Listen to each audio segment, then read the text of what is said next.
Hello everyone, welcome to the Majestix Heroclix Podcast. If you like our content, please like and subscribe, it really helps us out.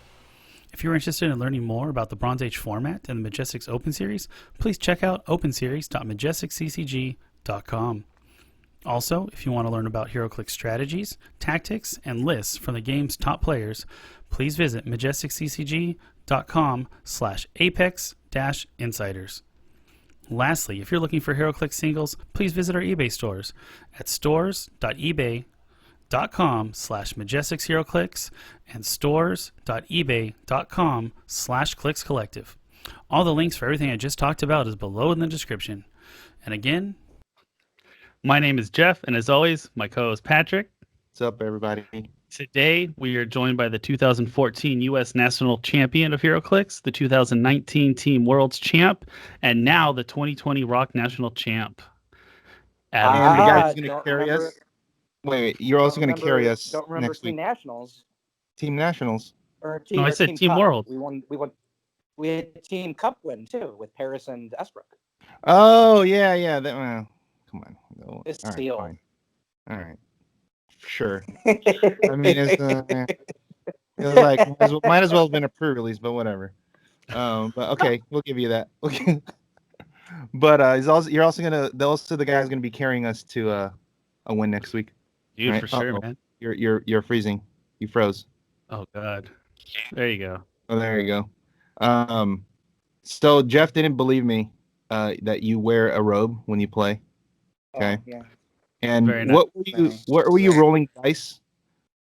Do you remember a ROC Cup a couple years ago? What you were rolling dice in? We'll see. Originally, it was, if you've ever had like those trays you stick. I had a mesh one, and I used that for a while. That was the first couple of years, I think. I think that was 2014. I was using that. After that, the ROC Cup where we won, I got the trophy with it. I was actually using the ROC Cup to roll dice. And it was Savage. it was an actual glass, like a beer glass. Yeah, it's actual glass. I can go downstairs and show it to you. Yeah, see, Oh, that's nice. it. Jeff I'd was love like, to "You're see joshing it." me, right?" I'm like, "No, ask him about it." He was. Like, Yeah, let me show you. oh, that's too And funny. it has a nice clinking sound. It pissed everyone off.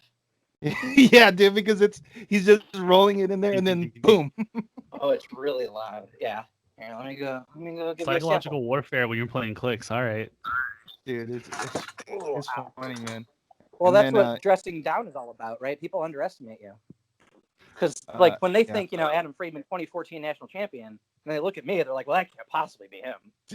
Well, remember, you remember the whole argument there was you paid to win, remember? Because you had like 3 entities on your team. And I own none of them.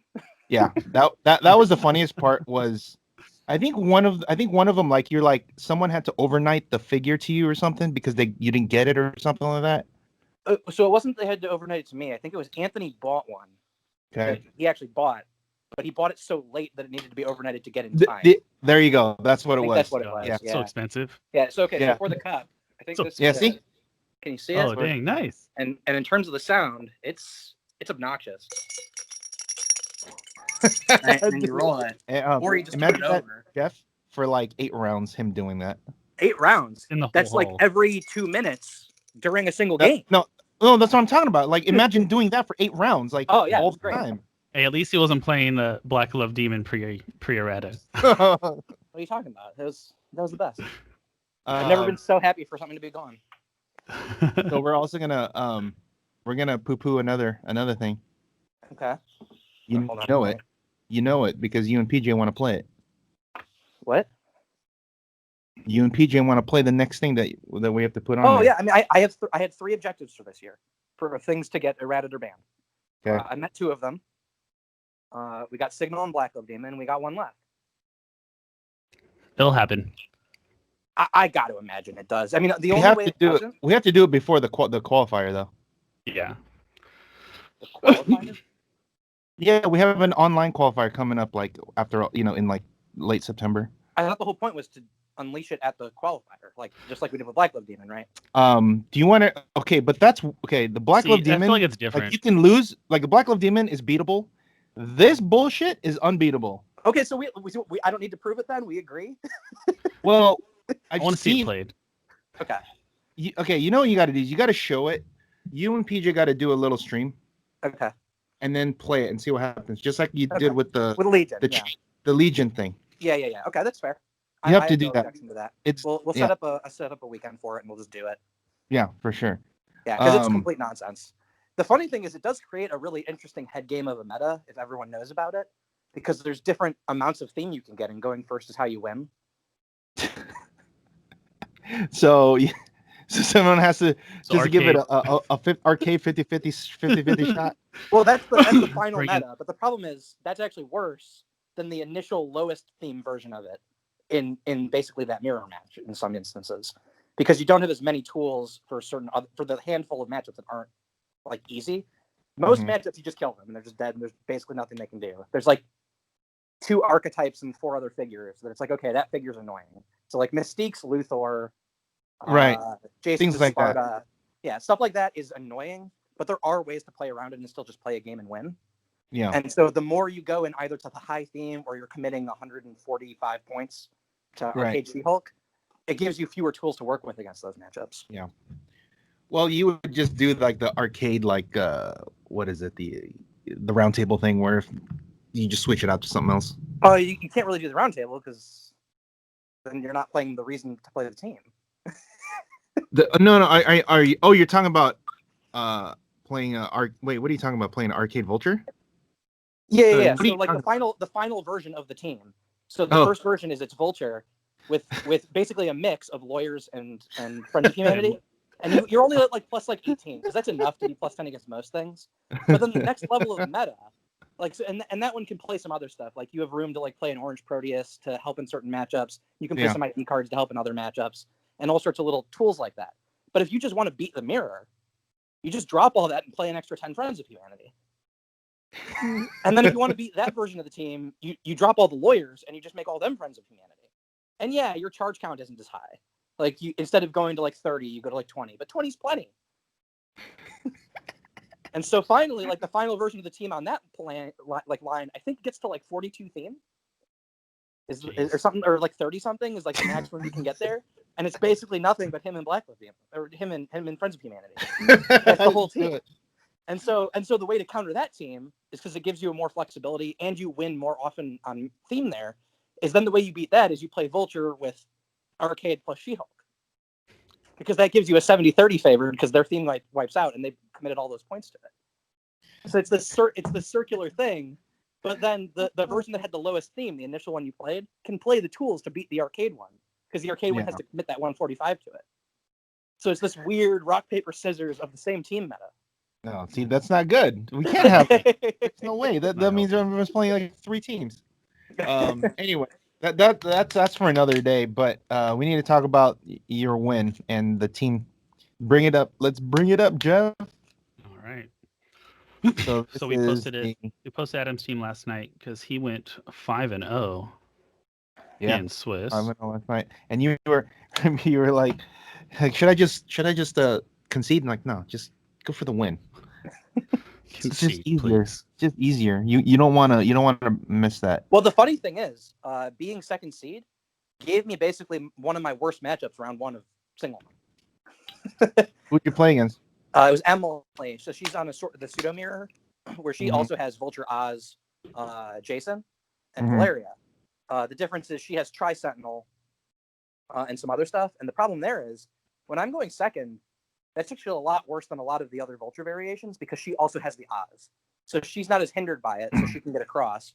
And when she wins map, she can actually crack my barrier with Tri-Sentinel by just moving it all the way up. The triple. Did you win map on that one? I didn't. I lost map, but I had a defensive plan. Well, it wasn't as absolute as in the other matchups where they basically, the normal plan is I sacrifice Dark Phoenix, Magneto, and Green Proteus, and I just accept that they're going to die.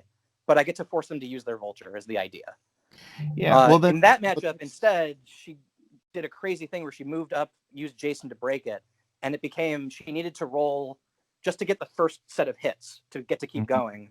She needs to roll a 7 2 times out of 3. And if she misses that, and I think it's like a 35-40% miss on that, if she misses that, she's just done, which is what happened. Well, that's remember when I messaged you? You're not gonna be playing against yourself. Although you have to prepare for all that.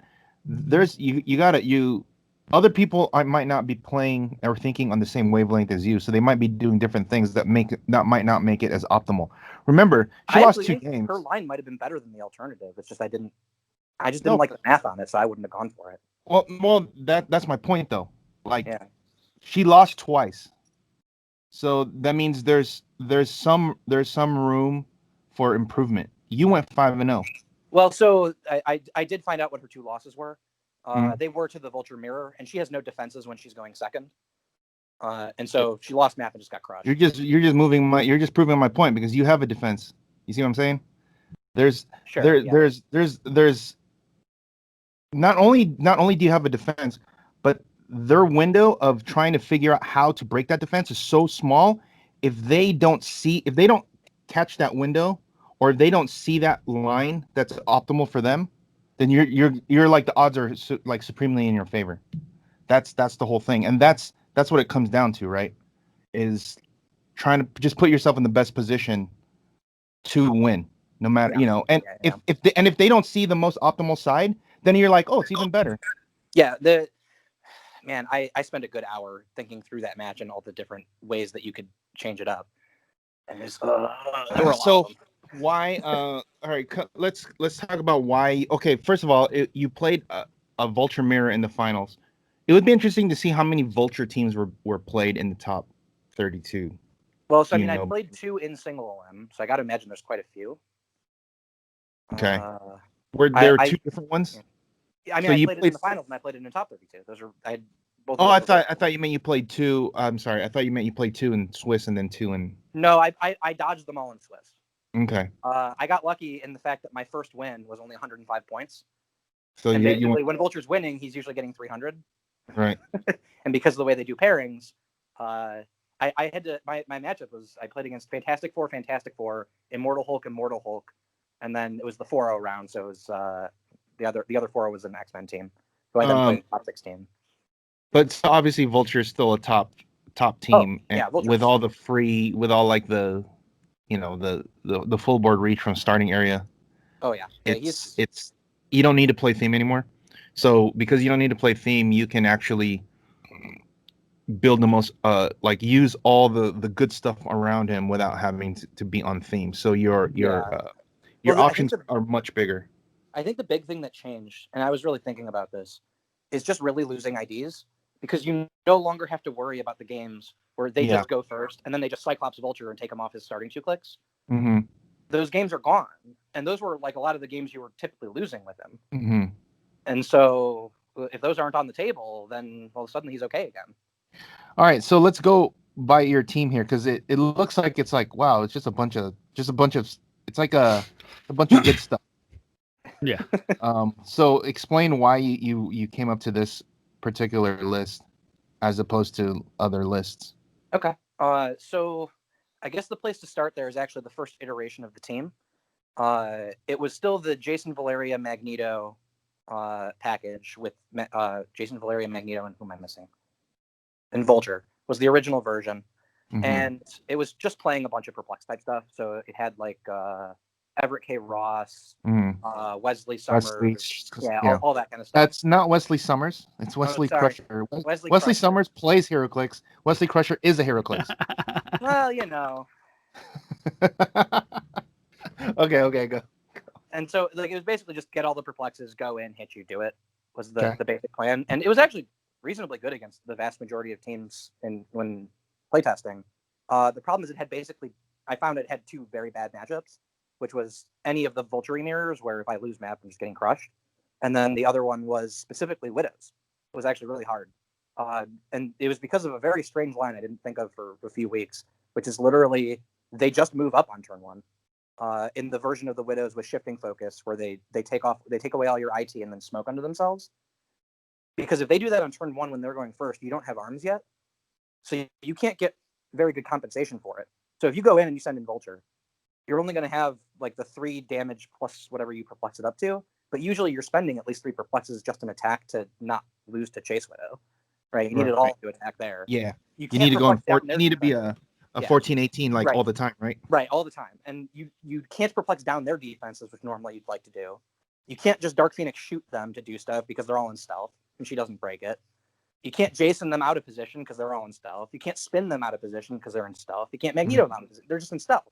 And so all you can really do is it's like, okay, well, I guess TK up Vulture, kill like a Happy Hogan and whatever their other small piece is, and then maybe get lucky and hit one of the Shifting Focus Widows. Mm-hmm. And even that's not that likely. Like the best case scenario there is you're going to be 14 on a 19 or 20, depending on where they perplexed, with Right. 3 theme probs against. And all it takes for you to just end, because you don't have the flurry, Is a is 4. you just roll a 1 through 4 and you're done. Yeah. And the odds on that are just actually surprisingly high when there's 3 theme props against it. Right. It's upwards of 50%. Yeah, we went over this. I remember. Yeah. And so that was just a problem matchup. And I was like, okay, well, what things in the format can help me out there? And so first I tried switching over to Influence Ring, and it was okay. It could do some stuff, but it was really slow. And if they just full moved up turn 1, it really still didn't do much because you need the line of fire for the single square ping. And so that didn't work. And I was like, the only thing I could think to do is just play Green Proteus and turn it to water. It was literally the only plan I could come up with to beat it. And I was like, okay, well then if I can do that and I turn it to water, and it's like, well then Magneto can voop them out. And they take one from Valeria. Oh, and it's over. It's over. Right. Yeah. And so, okay, so I can just immediately take her off of her top click, and we're good. Mm-hmm. Oh, and so the original version actually had 2 Magnetos, because I really wanted the extra copy, because you just have so many pings every turn between that and Spinner Influence. Mm-hmm. I mean, you can delete things very, very quickly with the extra Magneto. And it turned out he just didn't do that much for the points. And you need the utility for other stuff. So then to try and solve that, I was like, okay, well, what if I swap out Vulture, and I go for like Traitor, and I play 0. I play the double copies of the rings. I get like 5 or 6 ping effects. It's really powerful. It's great. And I tested it, and basically it turned out that the scarier Vulture teams that I was already sort of worried about are even better against it. Because a lot of them got to go first, and they just delete your 0 before you can do anything to them. You no longer have Vulture, so you can't just Vulture them in response. And you just don't have that much blocking, even with the Proteus, to defend everything. Mm-hmm. It's like, well, if I can't defend everything anyway, I might as well just play Vulture, so if I go first, I get them. And so that's where it went. And I was like, I had this like 40, 50 points. And I was like, man, there's just got to be something better to do with it. So originally, I think I swapped back to Vulture, and I was playing like Wendigo plus, and then back to Wesley Crusher plus, I think one of the other Perplexers, or I think it was Reality Gem, to just get more Perplexes. Mm-hmm. And then eventually I'm like, I just can't beat the mirror unless I go first. I mean, which is 50-50. It's not that bad. Right. But I just didn't have the tools to get any much better than that. And then finally I was like, okay, what about Orange Proteus? Orange Proteus has got to work, right? And it turns out it doesn't work because they just play Valeria. And so the turn that they go up with Vulture, they first just carry up Valeria and spin your Orange Proteus, and then he doesn't do anything to Vulture. So that doesn't work. I was like, okay, well, the only thing I know that I've ever seen in the history of the game that like actually hinders this idea is basically Mr. Oz, because he screws with their TKs. That was it. And I hate that figure. I really don't actually think that figure's that good. But he does the one thing I happen to need. I'm like, I'm gonna get so much crap for this because I've poo-pooed this figure so many times. It's and you're playing, and I have to play him. That's I have no good. choice. Like, he's necessary. Just because. And the thing is, like, I was looking at him like, I never like him when I'm going first. When I'm going first, he's not that good. It's like the extra 2 squares from the TK is not that good. I can get prob and other stuff better for 40 points than him. And then it's like, but man, when I'm going second, that extra 4 squares when they're TKing twice is brutal. So I'm like, okay, I'm paying 40 points for a prob and going second better, I guess. So in this current environment, Mr. Oz is probably an essential figure because there's going to be a lot of Vultures. If more people pick up on Vulture, then I think a lot of people they're going to be forced to play him just to force them to spend more resources to get in. Right. It's the difference between getting across the map in 2 TKs relatively easily and needing to use like at least 3. And I mean, on the action count, that's actually a big difference. That's not a minor thing. That's the difference between being able to blow out a piece of blocking first by moving something up and doing it, or using like an onslaught to go over their head, full moving them up, mind controlling something out, TK killing something to get past their barrier, all that kind of stuff. Yeah. If you have to use 3 full actions just to TK him up, you just have nothing left in the tank but his charge. And if you don't have that many targets outside of the barrier, especially for the versions that have the extra squares of it with either 0 or Proteus, then it turns out that matchup's okay. You take some losses, you lose a couple figures, but their vulture's basically spent, and you get to basically trade a couple of your really strong retaliator type pieces for their vulture in a lot of circumstances, which is basically a trade up despite the fact you're down 20 points. Mm-hmm. And then so then why so you talked about the orange Proteus is strictly the green ones, so just so you get the free barriers? It's so the free barriers are for vulture, and it's to turn things to water to right. That's the other one. Yeah. The widows. Otherwise, it would just be orange Proteus would just be outright better if it was just the defensive stuff, I think, or it'd be at least be close. Because green Proteus has the upside that one, he's 10 points cheaper, which is nothing. Because it's very hard. It was already very hard to find enough points to fit everything in the build as it is. And so if I had to find 10 more points, I don't know what I would do. And then the other part of it was he can actually make blocking in hindering and in water. Right. Orange Proteus can't. And there are a lot of maps. They're not as played, but if someone happens to go to them, that's a very important effect. If Wakanda location bonus, who is it on? The only characters that can use it are a couple of the Pogs, Proteus, and Oz. The reason it's there is actually for a very silly reason. It's because I couldn't play Stark Tower. Not because it was illegal, but because I would lose the games I was trying to not lose. It turns out the Stark Tower bonus gives me one character base too many to protect in a lot of those matchups. I just have one figure too many, essentially, because I have to make the Lord Gaia. And so I can't actually protect everything I want to protect with it. And also in a lot of the starting area maps, where it's the truncated one, where it's instead of being 2 in from each side, it's 4 in from each side. I actually already expand on those maps, which means that when it's created, my opponent gets to choose where it starts the game, which can make it very, very hard to find a place to move it to that doesn't just give their vultures extra food. And so it turned out I wanted to play it because it's just better in terms of power level, but I can't just be leaving this character out there that's going to get them the extra charges to bust the barrier. So I was like, okay, well, I've got 5 points. I don't want to play a third object. There's really nothing to do with it. So which of these location bonuses does something and still gives me a map that I might ever choose? And Wakanda was it. That's literally the reason. Is because I wanted to play Stark Tower and I couldn't. You play the other side. You can't play any of the other? You couldn't just play because you still want to be on this map sometimes, or what? Well, so none of the other maps that had locations were really any better for that. So, Wakanda's an okay open map. It can do some annoying things in terms of, against a Prime Batman if I happen to somehow go first, which is not likely, but it could happen. Where I know I don't want to blow up their objects, they just don't matter. There's so much hindering, obscuring, and everything for him to have to stick around in that it can be pretty hard for him to get to a location he can do his stuff from. So that one, it's okay in that matchup. It's also relatively open for Dark Phoenix attacks. It's relatively easy to vulture across. All of those things are fine. And so it's okay, so the map's okay. I might choose it sometimes. And so the other location bonuses, well, you've got the harbors. Neither of those really do anything for me. My one extra heavy is plenty. I don't need to take free actions in the middle of the map to make more on the harbors. So those don't do anything. And then all the others are indoors. And none of them are really that good. Hacienda for the extra 2 starting area is sort of the opposite of what I want in an indoor map like that. One, it has actually had more blocking than I would like, and the elevation changes for lines of fire for Dark Phoenix. And the other part of it is because it's the 4x4 in the corner, it's very hard for me to just destroy their objects in turn 1, which is, basically half the teams that it was 50-50 to roll for map. That was my turn 1 play, is Magneto destroys their object from across the map, and then I still get to equip everything with first one. And because they get the extra 9 squares back, because they get to go horizontally, I just can't do it there. So Reed Lab doesn't work, Hacienda doesn't work, Poison Ivy doesn't work. And I'm trying to remember what are the other locations. The museum, if I wanted a closed-in map like that, I'd just play Ancient Hole.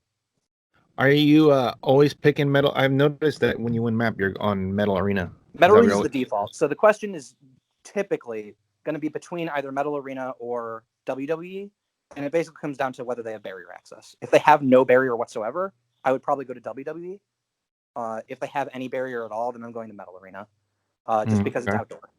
And of all the maps for the outdoor maps where it's easy to get the lines of fire for doing the breaks, that one has some of the...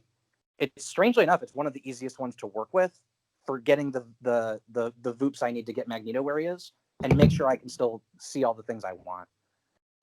And so it just worked out that way. It wouldn't be that hard for some other map to do it. It just turns out because that one has, I think, no blocking on it at all, that there's nothing to interfere with anything I'm trying to do. Dang. So, would you? Oh, I was gonna say for the WizKids Open season, would you recommend this team? Like, wait a minute, there's not gonna nothing. I There's imagine nothing. I imagine we're going to find in very short order that many of the pieces on this team no longer work the way they do. Oh, Give it a when few months. WizKids Open come, what are you talking about? When WizKids Open comes back around? Yeah, and like in like a year, I can't imagine Valeria doesn't get errated by then. That piece is absolutely absurd. I think Vulture may be at the point where, in terms of just his record, because he has 2 nats in a row, and I mean, he was both teams in the finals this year, and his games are just completely not fun to watch and not fun to play when he's just going off. yeah. I think there's a very good chance he's already been on the watch list once. It's not like he'd be. Yeah, remember in the chat I said, dude, this Vulture is dumb because of how it procs and how it just stores in. Oh yeah. With the flurry. It's just silly. So, I was like, they need to do something about that. But yeah, and it turned out that the IDs basically kept him at bay a bit, because either you'd have access to something that could basically get enough across the map to either outwit his charge for a turn, so that it delayed him, or get the Arc Arms. Yeah. Right, or you could kill the Arc Arms more easily, because right now you have to be playing a very small handful of things to be able to do it. Yeah, so it was much easier to interact with his plan before you could do it when you had the IDs, because they were so efficient for it. Whereas now, you got to be playing like Magneto and committing 2 perplexes to it and have Spin Ring. Gets exactly the range to do it in the so that was what I did in the finals. Is it's literally exactly the range you need with the 2 perplexes into his range. So you start in row 2, you Spin Ring him up to 4 with Valeria. He spins himself with his effect up to 6, sidesteps to 8.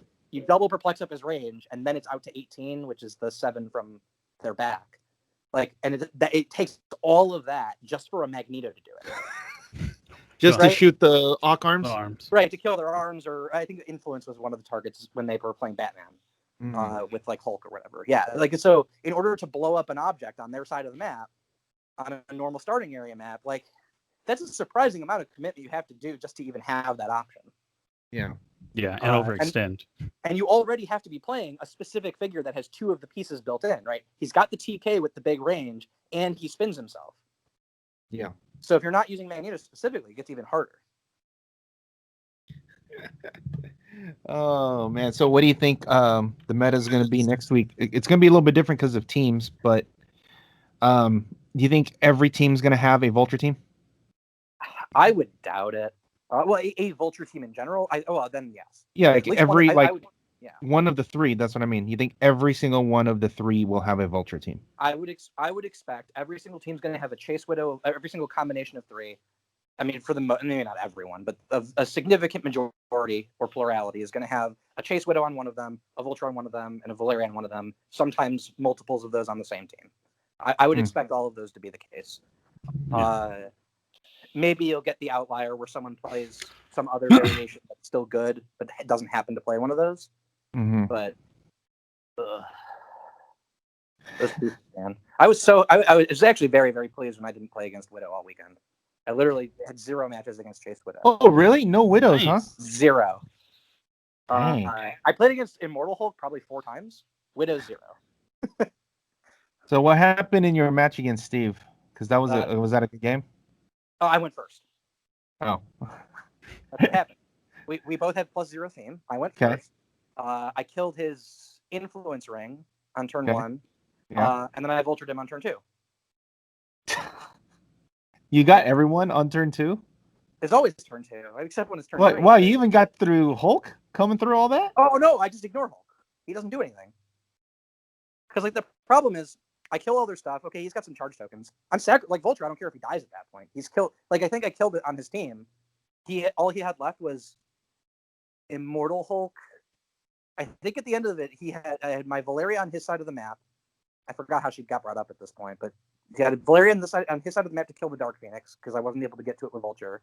And Ace was dead, Batman was dead, Tri-Sentinel was dead. I think and then he just had Immortal Hulk. I think that was like his only other. I think in Magneto and Immortal Hulk were his only 2 pieces left on my turn 2. That was it. That's all he had. And it's like, okay, so you can kill Vulture. I mean, I'm still up a ton of points and resources, and you probably have to spend one of your free charges to do it. And you probably only have 4. I think you only had 5 counters or 4 at that point, because it has to be from attack. So the Dark Phoenix one didn't trigger it. It's like, okay, so you've got 1 free charge left. I basically have to survive that and then run away from you, and you don't do anything. And that's basically what happened. I mean, the same thing happened with I think it was top 8 was an Immortal Hulk team where it's okay, I killed all his stuff except Immortal Hulk, and basically I actually lost Vap in that one, but he didn't have a way to approach through the barrier because he picked WWE Arena, and so I picked the clear side. It's like, okay, kill all your stuff with Vulture. You have an Immortal Hulk. Have fun. I mean, that's what happened. And so, like the problem with Immortal Hulk is he's really good if you can throw him in there quickly and just mix it up with them, right? Then you're trading the resources from him for their stuff. But wait, so he didn't push and then charge, or he didn't even have a token on turn 1? On turn 1? Well, yeah. no, so turn 1, like turn 1, he would get a token. Turn 2, you go kill them. His turn 2 pushes to get on the activation click and then charge. No. He can only get tokens when his stuff's being hit by my attacks. No, he's talking about action tokens. Oh, action tokens. So that he can get on the activation click and then use the free charge, because you should be building it up. The tempo on that was awkward for him. He didn't have that easy of a way to both equip Hulk quickly and then TK him to my side of the map and do anything with it because of my barriers. Because I had enough barrier. The deep Dark Phoenix was behind it, and everything except Magneto and Proteus was behind the barrier. His Tri-Sentinel couldn't move up enough. He just didn't have the perplexes to go all the way across the map to break it to push Hulk through. And if he moves his Tri-Sentinel out, I'm just going to kill it. So he has to leave it in the back. And so he's using, I think he had Ace and an Orange Proteus. He's using them to barrier, which was not a bad move. And basically it's like, okay, we're both going to barrier for a few turns. And then eventually it's like, okay, he didn't get the leadership. His Orange Proteus on 2 tokens. His next turn he can't barrier with that piece. He could only barrier with the Ace. It's like, okay, I've got enough room here. So send in Vulture. It was a little risky. I miscalculated the spacing. If he got a shape change right in the very first opportunity, I was hosed. Oh. It was literally a 1 and 3, and he just beats me. 1 and 3, yeah. Yeah, 1 and 3, and he just. You got. I mean, that's in your favor either. Yeah, way. I have to take a 2/3 chance of probably winning on that turn. Right. That's a lot of times. If it's I've noticed when it's like 2 top players going against each other, it's gonna come down to that kind of inches, kind of like, well, I'm a 60%, I'm a 70%. Whereas if you're playing against somebody who's not as good, your percentages are like, oh, I'm like a 80%, 90%, even 100%, because they didn't do the proper moves or whatever. Yeah. So a lot of times that's what it comes down to. Is like, I've noticed when you guys play, it's like, well, if you get the shape change, I'm done. Or if you miss the super senses, you're dead, and kind of like that. And I notice that happens a lot. Or need a 7, you kill Valeria, right? Well, I mean, or even Worlds with Matt and Howard, right? He just hit a 7 in 3 tries. Yeah, that's what I'm saying. It comes down to that kind of like, like a 50. What is the initial shot's like a 58% chance, something like that. But with probs, it's a little. Wait, what? There was no probs on that attack, right? No, it's literally just the shape change. It's the shape change, and then I have the flurry. So right. I guess if I somehow miss the first attack on a 2 or a 3, or the only miss. Actually, maybe a 4 missed. So I think he perplexed up to 19. So if I roll the 2, 3, or 4, then I miss, and then I get a second chance at it if he misses the shape change. Yeah. But if he gets the first shape change, I'm just done. Vulture's just sitting there, and I look very silly. Ooh. But I mean, you got to take those. Like the alternative, is I'm going to sit there behind barrier for the next 10 turns, and that's not going to get anywhere. And the problem was if I let him get 1 turn to refresh, because he has to clear the Orange Proteus, it's going to be another 4 or 5 turns, depending on how he rolls his leaderships, before I get to do this again. Yeah, that's good. I mean, that's good. I mean, it's a calculated risk. Yeah. A lot of times you just got to do it, right? Because, like you said, if not, then you're not going to get that chance. So I would look at it like this: if let's say it goes down to the very end where it's like a roll off, it's a 50% chance. Whereas if you go this way, you have a 67% chance. Right. That's exactly the idea. Yeah. So that's a good way to look at it. So yeah, that was good. Well, congrats again. Yeah, dude, awesome. Dang, dude, look at I this game. appreciate Win you last carrying us year, next week. teams last year, and then winning today. No. I only had top 4 teams last year, I think. Team World. Yeah. Teams, what the hell? Team Like World. what? I was thinking of the cup. That'd be cool if they went back to 2-2. You know, like they would be so much better have 2 DC and 2 Marvel because, man, as cool as all the Marvel stuff is, you can only take so much of like Spider-Man, Captain America. Spider-Man, Wolverine, Captain Marvel, like all the same ones, and you get 1 year, and then but the funny thing is you get DC once a year, but they're all the same like 10 figures too. It's all Wonder Woman, Batman, Green Lantern, Flash, like. Or they do like the 3 Deathstrokes in a set. Yeah, and it's like, okay, man, this is your chance, and you're just gonna like make 3 of the same one. It's like, if you want to make a Superman or whatever, they should make 1, and then go like the 1 for the essentials, and then after that, go with all new. So because they only get 1 shot at it a year, right? So there's always a bunch of stuff.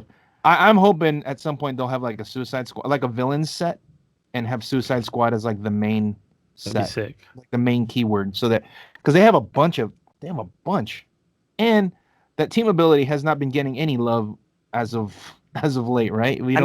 I still have nightmares of that in the old days. Like I definitely remember some teams back when you had Leon Harper Pogs. Yeah. Yeah. I mean, I remember who was Emo, I think was the one from the Giants expansion. He had Suicide Squad and was like 9 clicks or whatever.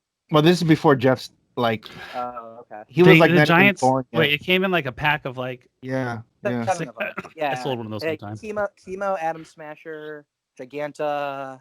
Yeah. It was all it was like Don Oreo based stuff. It was all Colossal Boy. Yeah. Colossal. Actually, I think they might not have been Oreos. They might have only been 12-click models. They were thin. I think it was the thin ones. Yeah. Oh yeah, this is pre-carded, so it's pre-carded. Yeah, it's not working. Yeah. It was either pre-carded or just after carded, but like without when there were very few special abilities. Yeah. They didn't have any cards though. If that's what you're asking. They did. Yeah. Okay. Then that sounds right. So. Like I remember that like playing those games, and I mean they were local games, but it's just like how the heck am I supposed to kill this thing? Like, no matter what I do, he just kills 3 Leon Harpers and rolls a bunch of D6s and heals. Like, I can't do anything to him. It's just man. So I just when I hear Suicide Squad, I'm like, I don't know, man. How about we just not? Get it banned. Get it banned. I mean, because think about it. Suicide Squad's like Fantastic Four, but it doesn't have to be a Fantastic Four that dies. It's just anyone, right? Right, and then I think you roll a D6 for it. Like, but they have to be next to them, right?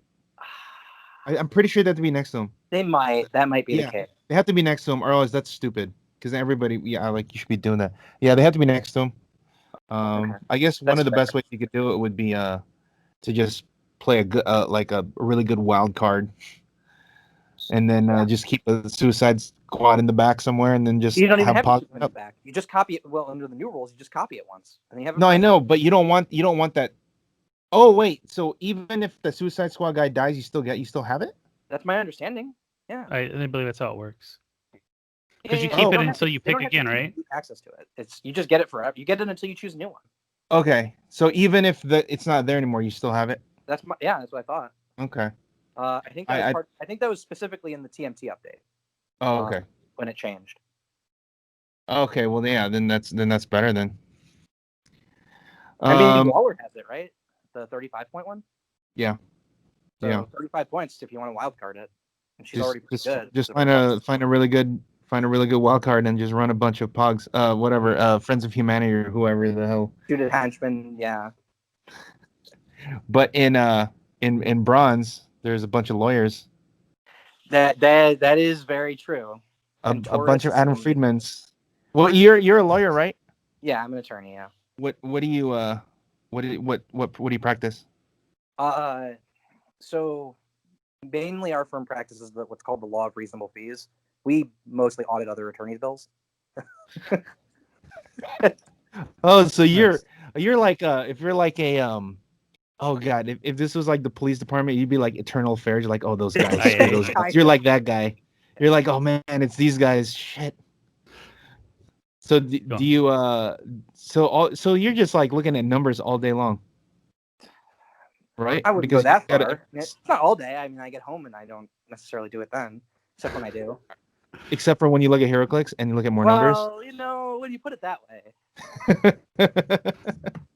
I suppose if that's how you want to look at it. Yeah. Oh man, dude, I can only imagine someone who's like just watching Adam because it looks like you're just walking around in circles. Probably. No, he is walking around in circles. I am definitely walking You are? around in circles. It drives Someone's me gonna crazy. get like dizzy. Just gonna be like, or you're gonna just like they're gonna get hypnotized just like that. You know? Motion Do I sickness. need to stop? Is that a problem? No, it's funny. You I do think you, it's- bro. I think it's funny. Well, you But, guys have these like alright. lavish setups, and like I don't want to sit down, so.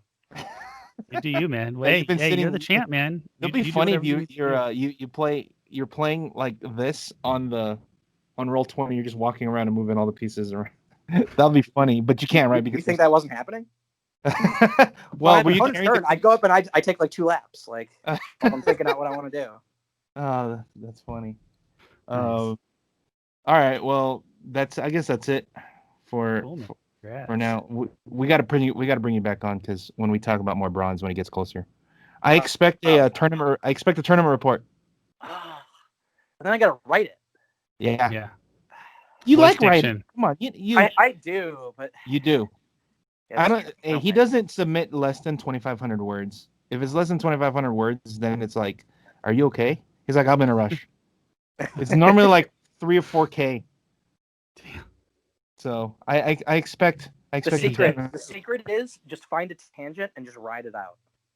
That's always the secret to writing more. You just find a tangent and you just go with it. It Hey, doesn't matter if it makes sense. It doesn't matter if it's right. you don't just do you it. don't need to go into turn by turn. Okay, just Okay. just be like, I turned to them, and here are the highlights. Yeah, like, you know. And then he wept softly. But cool, man. Thanks for coming on, man. I know it's already 8:00 over there. You Yeah, 7:40. you're you have to work tomorrow. You work early, right? Because I know not it's that early. brutal. Because I know you're like it's brutal when we're like up late up on this side, and Well, you're like that's- 2 hours that's just killing me. Yeah, I mean, well, because it's also 2 whole hours difference, Yeah. right? The difference between 11 and 9 is a big difference. Yeah. That's why we do this early. Okay. Cool, Cool, dude. man. Thank you. Well, we'll see you next time, and we'll see you next week because you have to carry us. I don't know about that, but Now, I have well, faith in you, yeah. dude. Well, you are playing that, so I have to play something else. Oh, that's fair. So we will have to talk about that. Yeah. So we will. Okay. Sounds All right, good. man. Thanks, dude. Yeah. See you next time. Take care, Adam. Bye. Okay, so that was Adam giving us a breakdown. It's basically him talking a lot and walking around a lot. He's funny. I like. I was getting a little motion sickness because I was watching the tiles. Oh, you were actually watching him? Well, I was like, what is he doing? And then I was counting the tiles, and I was like, he's walking in a 6-foot circle. I'm just like over and over again. I'm like, all right, I got to look over here. There's a picture from the ROC Cup in 2018 where I think it's on Friday night or whatever. I end up bringing my Magic decks or whatever, and we end up playing Magic instead of Battle Royals. And then we're just around like all the Battle Royale tables. We're just playing Magic, and he's in his robe, and we're playing. And they're taking pictures like, oh, there's what everyone's here, and then you see us playing Magic. That's funny. So the robe is a thing. Oh yeah, that's what I told you. I had no idea. He even had the glass. I know. I feel so uncultured here. Uncultured in the Heroclix community I right mean, now. we weren't watching really back then either. But let's talk about the metagame for Nats real quick, and then we could go on to the I told you so part to the listeners who think that you can't, if you're not group hugging, you're hating. It's not. It's called constructive criticism, especially if you expect more people to play. So we're gonna get into that, but first let's get into the metagame. Adam said he saw a lot of Immortal Hulks. He played against 4 of them. He said. Yeah. Well, let's look at the top 4. The runner-up team is. I mean, I guess you could put the screenshots from Dave's streams. Okay. I can pull up the runner-up team now and just share it's up the there? screen. Oh, you wrote it? I typed it up Okay. so that we could. Because if you have if you look at if you just like pause it, you can see he writes the teams down on the screen. real fast. All right. It's actually right here, so I'll just share this. But you So- also have to do it for a third and fourth as well. That's why I was saying bring up his streams. From like you have to do the top 4 and then the top 8, like his matches, because those are the other teams we're going to talk about. Okay. Well, I have the championship let's pulled up right now with Adam and yeah, Joe's team. we already looked at his. Let's look at the Joe's. Yeah. So I'll share the screen as soon as I can. There's that button. There it is. Boom. All right. So Joe's team is on the bottom right over here, guys. He has a Dark Phoenix, Magneto 2x2.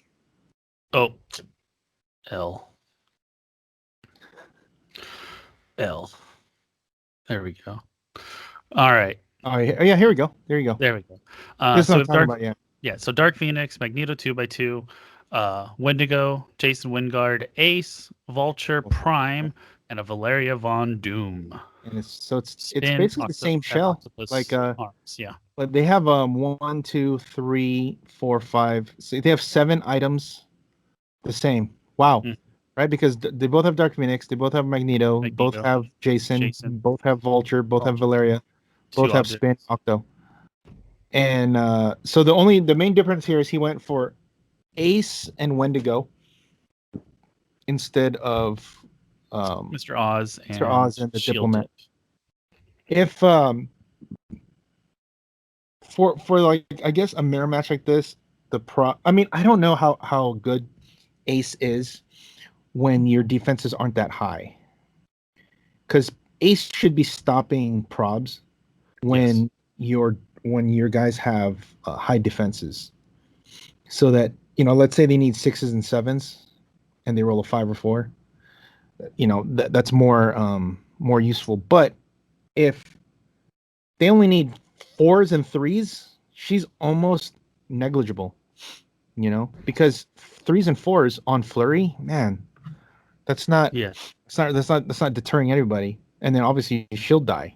But they both have like Oz, and if you look at Oz and Diplomat, they kind of do what she does, because she has TK, Perplex, Prob, right?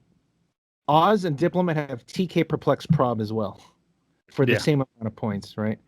And then it's just a choice of whether it's Wendigo and Proteus.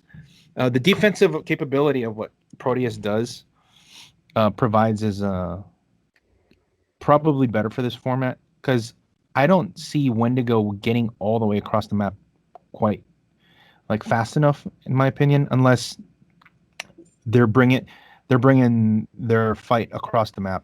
But if you're a Vulture team, you're basically gonna be going on their side of the map. Yeah, and he shouldn't have healed at that point.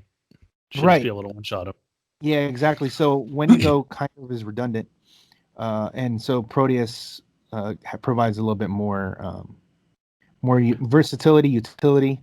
It's that main force barrier that a lot of teams don't have. Also, remember he was saying it's the also counter to Widows. Yeah, turning into water. That's actually really good. That was funny that I was mentioning that to you. Mm-hmm. Yeah, I was like, I was warned. Yeah, because he was telling me about his team. I was like, oh shit, I gotta worry about that. Yeah, and I was like, no one else is gonna play that besides you, Adam. No, but the thing was, like, nobody even, like, we came to that conclusion separately. Like I didn't talk to him. I just, because remember mine was Franklin Von Doom. Mm-hmm. That's different. He does the same thing. He turns it. So does Proteus. But we came to that same conclusion that's how you get around the Widows, is you just turn in the water. So it's the chink in their armor. Obviously, this is probably the top team right now, because they have full board reach. Even if you don't go first, you have full board reach, because they have the double TK, placing +1 square, spin, and then sidestep and giant reach and whatever, all that same stuff. So, but Adams has a little bit more. It's a little bit better because he can actually go an extra 2 squares with Mr. Oz. Twice. Yeah. So this is obviously in a mirror match, I think, without having as many perplexes, because I think they should have the same amount of perplexes if they're both playing Chewy, right? I Yeah. assume they're playing Chewy. I don't know. They Maybe. don't. The sideline figures aren't listed. It looks Okay. like Joe Looks has like one. it looks like there's one there, yeah. But this is something that people have to worry about, going to next week. Teams like this and Highlander for teams, both of them are Highlander teams. It's just obviously going to take away from They suck up a another. lot of resources, Yeah. but you're gonna have one really strong team. Yeah. Let's look at the top 4. Oh. And it's still Joe. I think no, it was Oscar. Oscar was the other one. Or you just click on his thing, it says Mr. Clixo, and just look at all of his videos. You should open a new video so you don't have to do this over and over. Because you have to go back, right? Yeah. So you might as well go back and then just open in a new. Okay. You know what I'm saying? So there you go. Yeah. And then press back on this one. On this page. Yeah. Yeah, that works. Yeah. Because they're all there, right? Okay. And then the next page is whatever one you want to look at. There you go. You got it. Okay. So Oscar, another non-theme team.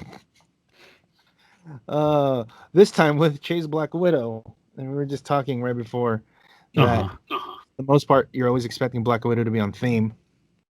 And since this is not on theme, you don't get I can't reroll 4s and you can't reroll 10s or whatever. You can't reroll 4s and 10s. Mm-hmm. And that he was honest in the game against Alyssa because he corrected the judges because they told Alyssa she couldn't reroll a 4 and he said I don't have that ability because I'm not theme and I don't have more of the Black Widow people out there, and they're like, oh crap, yeah. So I was like, okay, so because I'm wondering because Alyssa was playing with that in mind. So I'm wondering how many people that he played against were playing with that same thought in mind that, I got to be careful because it's so ingrained. Yes. From having it. Yeah. So in a sense, he gained from it because without having to have that effect, he has that effect. Yeah. Because it's mentally ingrained into people. Yeah. That's crazy. Smart. And I'm wondering when they roll like a 4 and they prob it and he doesn't say anything and then they're like, oh my god, he didn't get it. Okay, cool. But it's like, no, you could do it anyway. But it's Captain Marvel chase Black Widow and the last 100 points, 105 points, instead of playing a Black Widow or Captain Marvel, it's split up between Valeria, Tricentinal Storm, and Green Proteus. Jeez. Yeah, he actually had a really cool trick that I saw that he did with the Green Proteus. He carried it up with who was it? No, I think he just walked him up, and then he walked up, then did stuff in front of him, so they were able to generate the barrier markers. And then he moved up with the Tricentinal and just blew it up, and it's just like, okay, yeah, because it's a move a lot of people I don't think would expect. No, yeah, that's good. Obviously in this match here, Joe just probably vultured him all the way through. No, he didn't. He didn't vulture at all. He didn't. Oh, how did he get him? It was I got I'm almost done with this match. Like he didn't vulture at all. He came in, he moved his stuff about halfway. He moved Jason up about halfway, and then used the chaos to TK away the spin ring. Okay. And then Wendigo moved up. Oscar moved his stuff out to kill Jason, and then Dark Phoenix came in and did damage. Wendigo came in, killed everybody. Yeah. Oh, so he didn't even use Vulture? Not in like the first 40 minutes. Oh, dude, so by the time I got in, the game was already over. Yeah. Jeez, yeah, that's pretty good. I mean, that's I guess where Wendigo serves its purpose. But this is it's funny because if you look at these three teams so far, that's a lot of like Colossal Retaliators that they have, mm-hmm.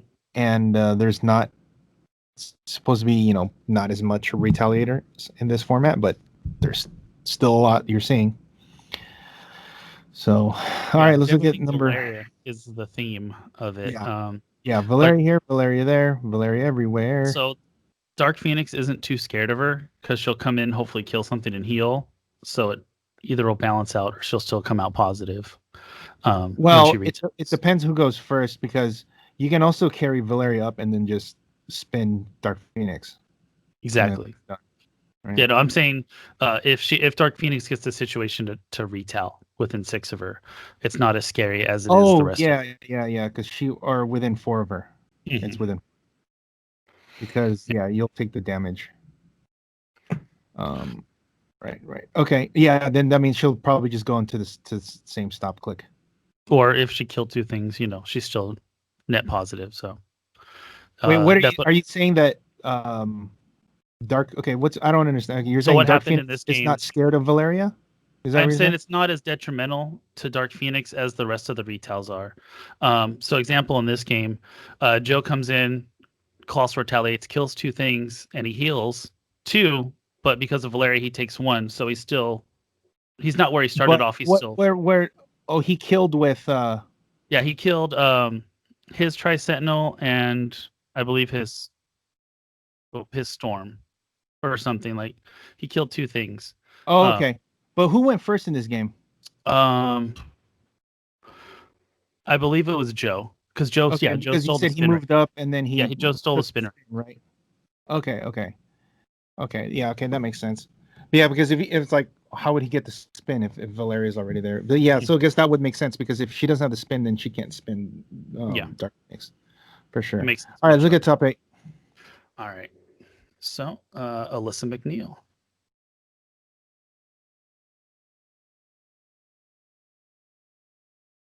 So this is probably the last team we're going to look at. The other one is the George was also in the top 8, and it was that scientist team. So, but it also has Valeria. I think this is the only match. I think this is the only team in the top 8 that doesn't have a Valeria. Snap. Also, this is also the only team that doesn't have an extra game element. So if anybody's playing any of like Trader, Voyager, Astronomer, any of those guys, they don't start on click 0. Jeez. So if there's any kind of like equipment, this team is, it's specifically to Alpha Strike with a minimal amount of prep time, meaning you don't have to put anything on somebody. You don't need to set up anything. You just go. A lot of teams, if you're not playing Vulture, it's hard to get this team. Or if you don't have, because if like Batman, for example, if you're gonna play Batman and you're not on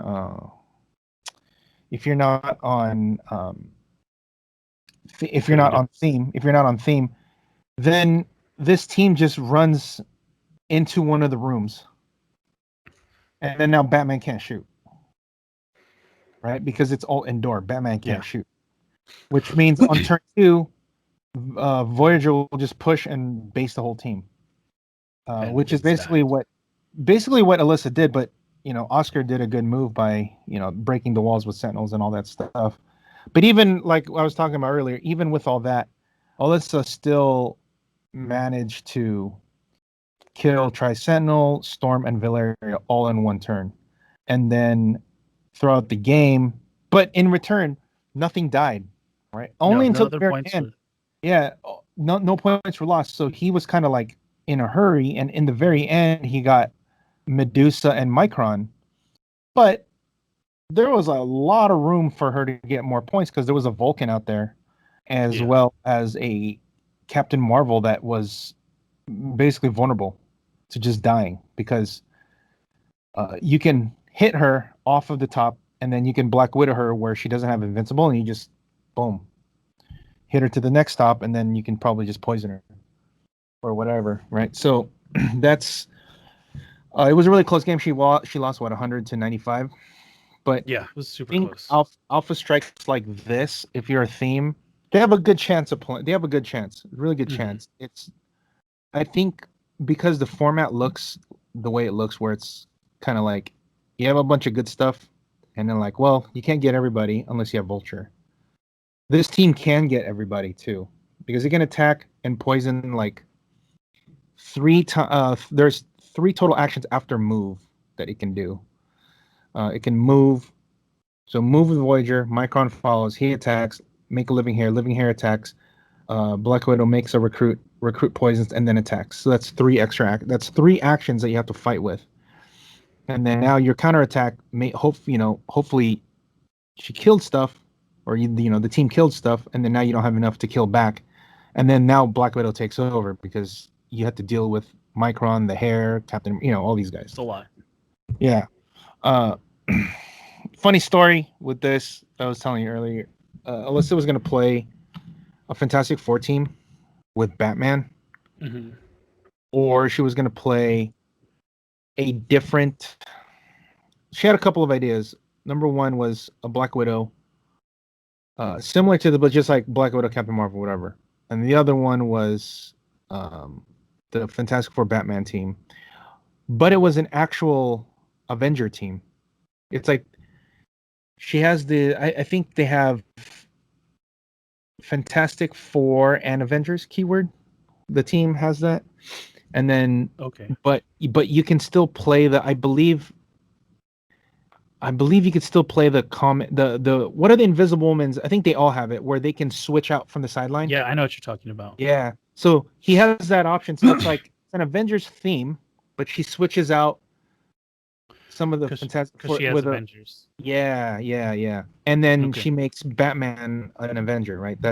And then after she just kind of was losing and testing, I said, hey, I have this team that I was telling Jeff to play for teams if he doesn't want to play that version of Black Widow. And she goes, okay. I said, you like Medusa, you like Micron and Atom, here you go. This is like your Alpha Strike team that you've been wanting to try. So she tested this. She was doing okay, and then we tested against Jason. She got wrecked. Tested against Latveria, got wrecked. Tested against Vulture, got wrecked. Tested against Thanos, kind of tough. And then she beat like an opposing Black Widow, and she was like, I don't know if I should play this team, but I already submitted the team. It's like, well, it's too good. They're not going to know. I'm like, you're testing here. It's because we know what it is you're trying to do, and we know all your moves, so we're going to try to counter every single move. They're never seen a team like this probably in a while, and you're going to get people because they're just not going to realize you can do so many things after you carry. And she's like, all right, I mean, she loves Duke Thomas Medusa combo, right? So just try it. And I said, you don't want to sit back and attack, right? No, I just want to run up there and hit them. All right, just go up there and hit them. And that's what she did. And she made it all the way to the top 8 and really close to top 4. Only lost by 5 points. So congrats to Alyssa. And, just telling her I was proud of her. We went out for drinks. That's why there's going to be a little break. Someone's going to look at this like, well, why is it dark now inside? It was why does Jeff change clothes? Yeah.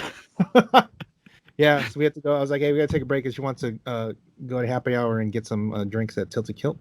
Nice. So that was cool. Anyway, any other teams or any other things that you wanted to talk about with the metagame? No, I think that covers it. I did see a cool little trick from Caleb that I was impressed with that I never thought of before. Hypersonic to pick up an object with Bolt. Yeah. To double move. I was like, It took me a second. I was just like, oh shit, that's good. Yeah, it's just that nobody really picks Bolt, right? For the most part, it's always Sage. Yeah. If you're playing, that's really good for picking up an object. So that's good little tech. I like it. I'll remember that one for the future.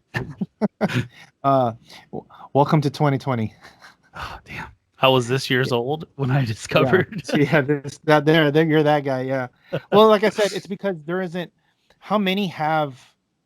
Not many low point figures have hypersonic like that to where they pick up. I look for a sidestepper. Exactly. For the you could do it with Captain Marvel, but you don't want to token her.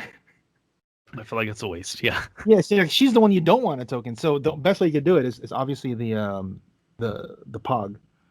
Yeah. But all right, so Yeah. just let's talk about the logistical side of this. And What, 12 hours? Solid? this is what, you know, I know, Raphael, I don't know if you're listening. You know, it's fine to disagree, but just the reason why we gonna it's constructive criticism. Okay, it might sound like it's hate, but you know, a lot of it is fluffed up for the podcast. Spoiler alert, but really, it's, you know, like, if we're gonna be playing in it, we're gonna have these concerns, and if they're not addressed, it's this, you know, this what happened on Saturday will happen if you don't address these, and a lot of these things were what I was pointing out. And it was 5 hours, 5 rounds, 12 hours. There's no way that can ever happen again, because you're not gonna have people play, because I followed it on the stream, and I was watching on Discord, and I was just looking around, and like, you know, and I knew this was going to come up, because I specifically asked, are they going to have separate rooms, or are they going to all be in one room and they're going to have a bunch of different tables up top? It cannot be the second one, because it'll lag the server and it'll die. Doing it the first way is better, because then it won't lag, but because everyone has their own room. The problem is you have to constantly make people GMs in every single room.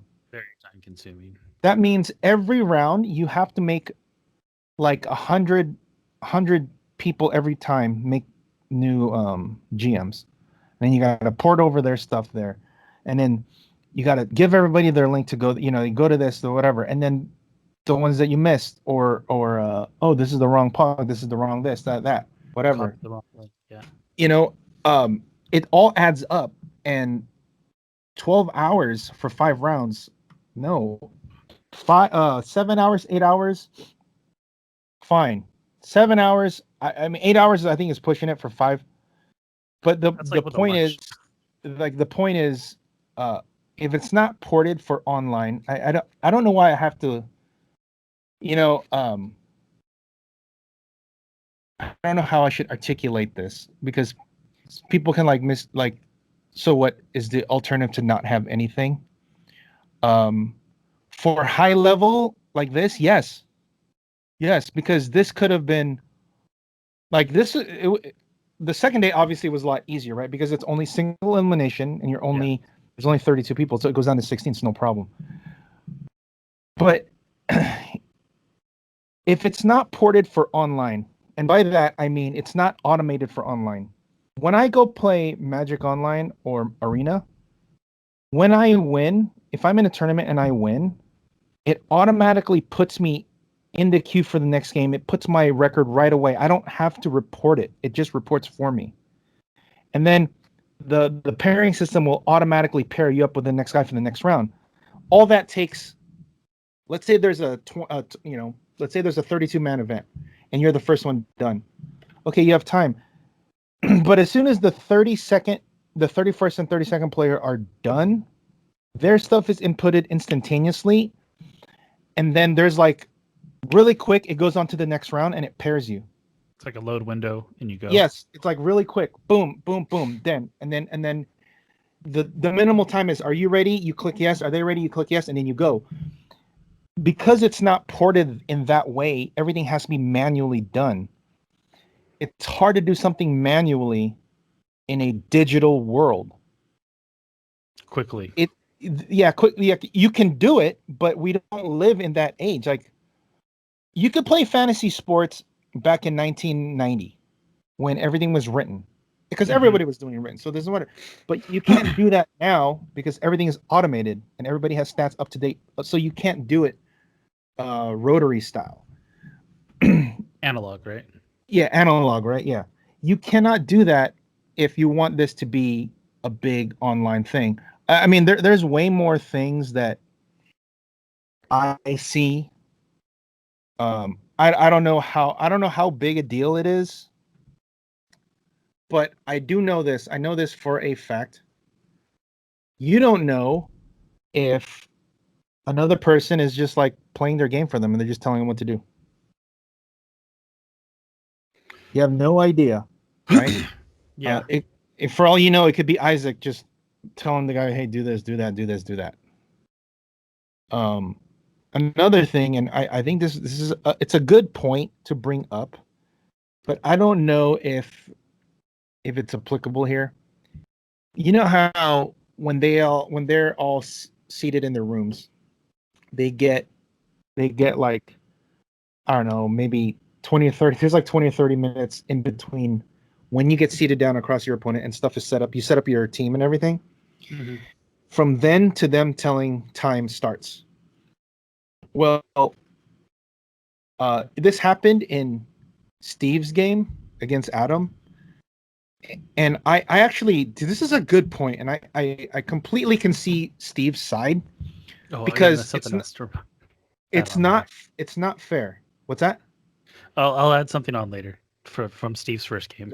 It's not fair because in that game, Adam is going first, correct? Mm-hmm. Steve is going second. There should be like a minute or two before you guys go, let's go. But because it was like 30 minutes in between, because they had to seat everybody and whatever, Adam was able to see how Steve was set up, and he was able to do all the permutations of how Steve would do his turn one play in that 20, 30-minute window that Adam was, where they were waiting. So Adam was like, you know how he is. He verbalizes all these things. This is what I can do. I can do. So he could do all this. Meanwhile, you're like, so the other side's like, well, can't Steve do that too? He can. However, he has to wait to see what Adam does because he's not going first. Adam already gets to plan all of his moves on turn one before turn one even begins. Steve can plan, but it's gonna, like, he can't make his moves until he knows what Adam is actually doing. By Adam going first, he doesn't have to know what Steve does because he wouldn't get to do it anyway because he's going first. See what I'm saying? Because Steve now has to react to Adam. Yeah, whereas Adam can do the moves that he wants. And so that extra little 20 minutes of planning. Dude, that's literally like half of a game of Heroclix. Yeah. And now if Adam's turn just takes him 2 minutes, that's so much less time that he has. That's so much more time now he has to worry about what he can do in turn two. And I think that is another another thing that has to be addressed. All right. Mm-hmm. No, that's true. Like you could literally sit there and do exactly what Adam did.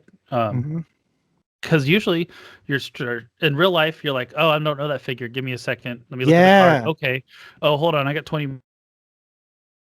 Yeah. Then HC realms and see what everyone says about it. Yeah. Or let me, or like, hey, let me text my homie.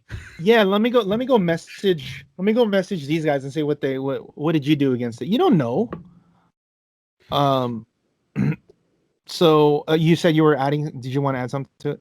Oh yeah. So in Steve's first game, it's kind of off topic from what you were saying. They chose a map and it was like 2 or 3 turns in. Steve had already destroyed a bunch of blocking. The judge came in and replaced the map. And I'm like, sorry, that C there isn't blocking, it's hindering. And I'm like, they're already a couple turns into the game. Like, if Steve had banked on that being blocking, like, that's fucked. Oh, he's like, well, I guess it doesn't matter. I was gonna blow it up with Tricentennial anyway. But like, if that wasn't his plan, right. Like, that's really bad. Like, that's really bad. Jeez, yeah. I guess it was good that he won that game, or else that would have been bad. Yeah. Now, so that's the criticism part. Okay, so now that we saw what happened, I will give one thing that I'm blows my mind is how Alex Kuz was able to make all these figures like this. That's it. Take all the time to make every single click. I asked Corey, hey man, what kind of work? He's like, dude, it's gonna take hours to do. I know. The fact that he does it, and he said he better be getting paid well, because when he told me, he's like, because Corey he's an artist. Yeah. He does graphic design, and he's like, no, man, that takes way too long. He better be getting, I hope he's not just getting maps and a judge package. I hope he's giving him a Chase and Prime set. Dude, that's like minimum $30 an hour work. Like, dude, it's grunt work. That guy is MVP. I'm like Alex Kuz. I don't know if you're listening or anybody tell him that guy is detrimental to the ROC Online play, because if it's not for him, this won't work, because he's putting the time and effort, and he's making all the necessary adjustments and taking all the suggestions. Yeah, this stuff is sick. Like when I was watching this, I'm like, wow, this is so amazing. Like I was like, hey Corey, can you do this for bronze? He's like, fuck. He's like, dude, that takes so long. He's like, dude, yeah, I can do it. You have to pay me. I was like, yeah, I'll pay you. But he's like, dude, it's really time consuming. I'm like, okay. I have a buddy that plays D on Roll20 a lot. And he's like, dude, all the characters are super customizable. You can put in all the stats and everything. And he started telling me, I'm like, that's too much work, man. Yeah. Like, I think I feel like this is crazier because it's each click. Yeah, no, like, dude, kudos to this guy. Like, that was my number one. Like, kudos to everyone. Like, whoever did that, you said Alex. Yeah. Like, these Alex Kuz, he's the one that did all this. I watched the video where he was doing the tutorial, and it's like, wow. Nice. I would love to contact him and see if he can do a batch of Bronze Age stuff. I don't know. I don't know what kind of compensation he's getting, but I would actually pay him. Maybe he is. I don't know.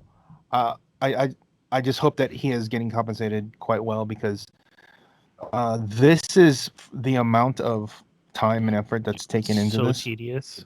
And it's a good thing that it's modern, because if it was bronze, you have to do like times 10 the number of figures that you could play, because here you're only doing. He's only the good thing. What how they did it was, they got all the lists, and he was just looking at what are all the figures everybody played. I'll just make those figures.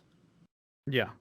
So if you're like, hey, I'm gonna use the starter set from Wonder Woman, the starter set from the Justice League, the Wonder Woman, starter set.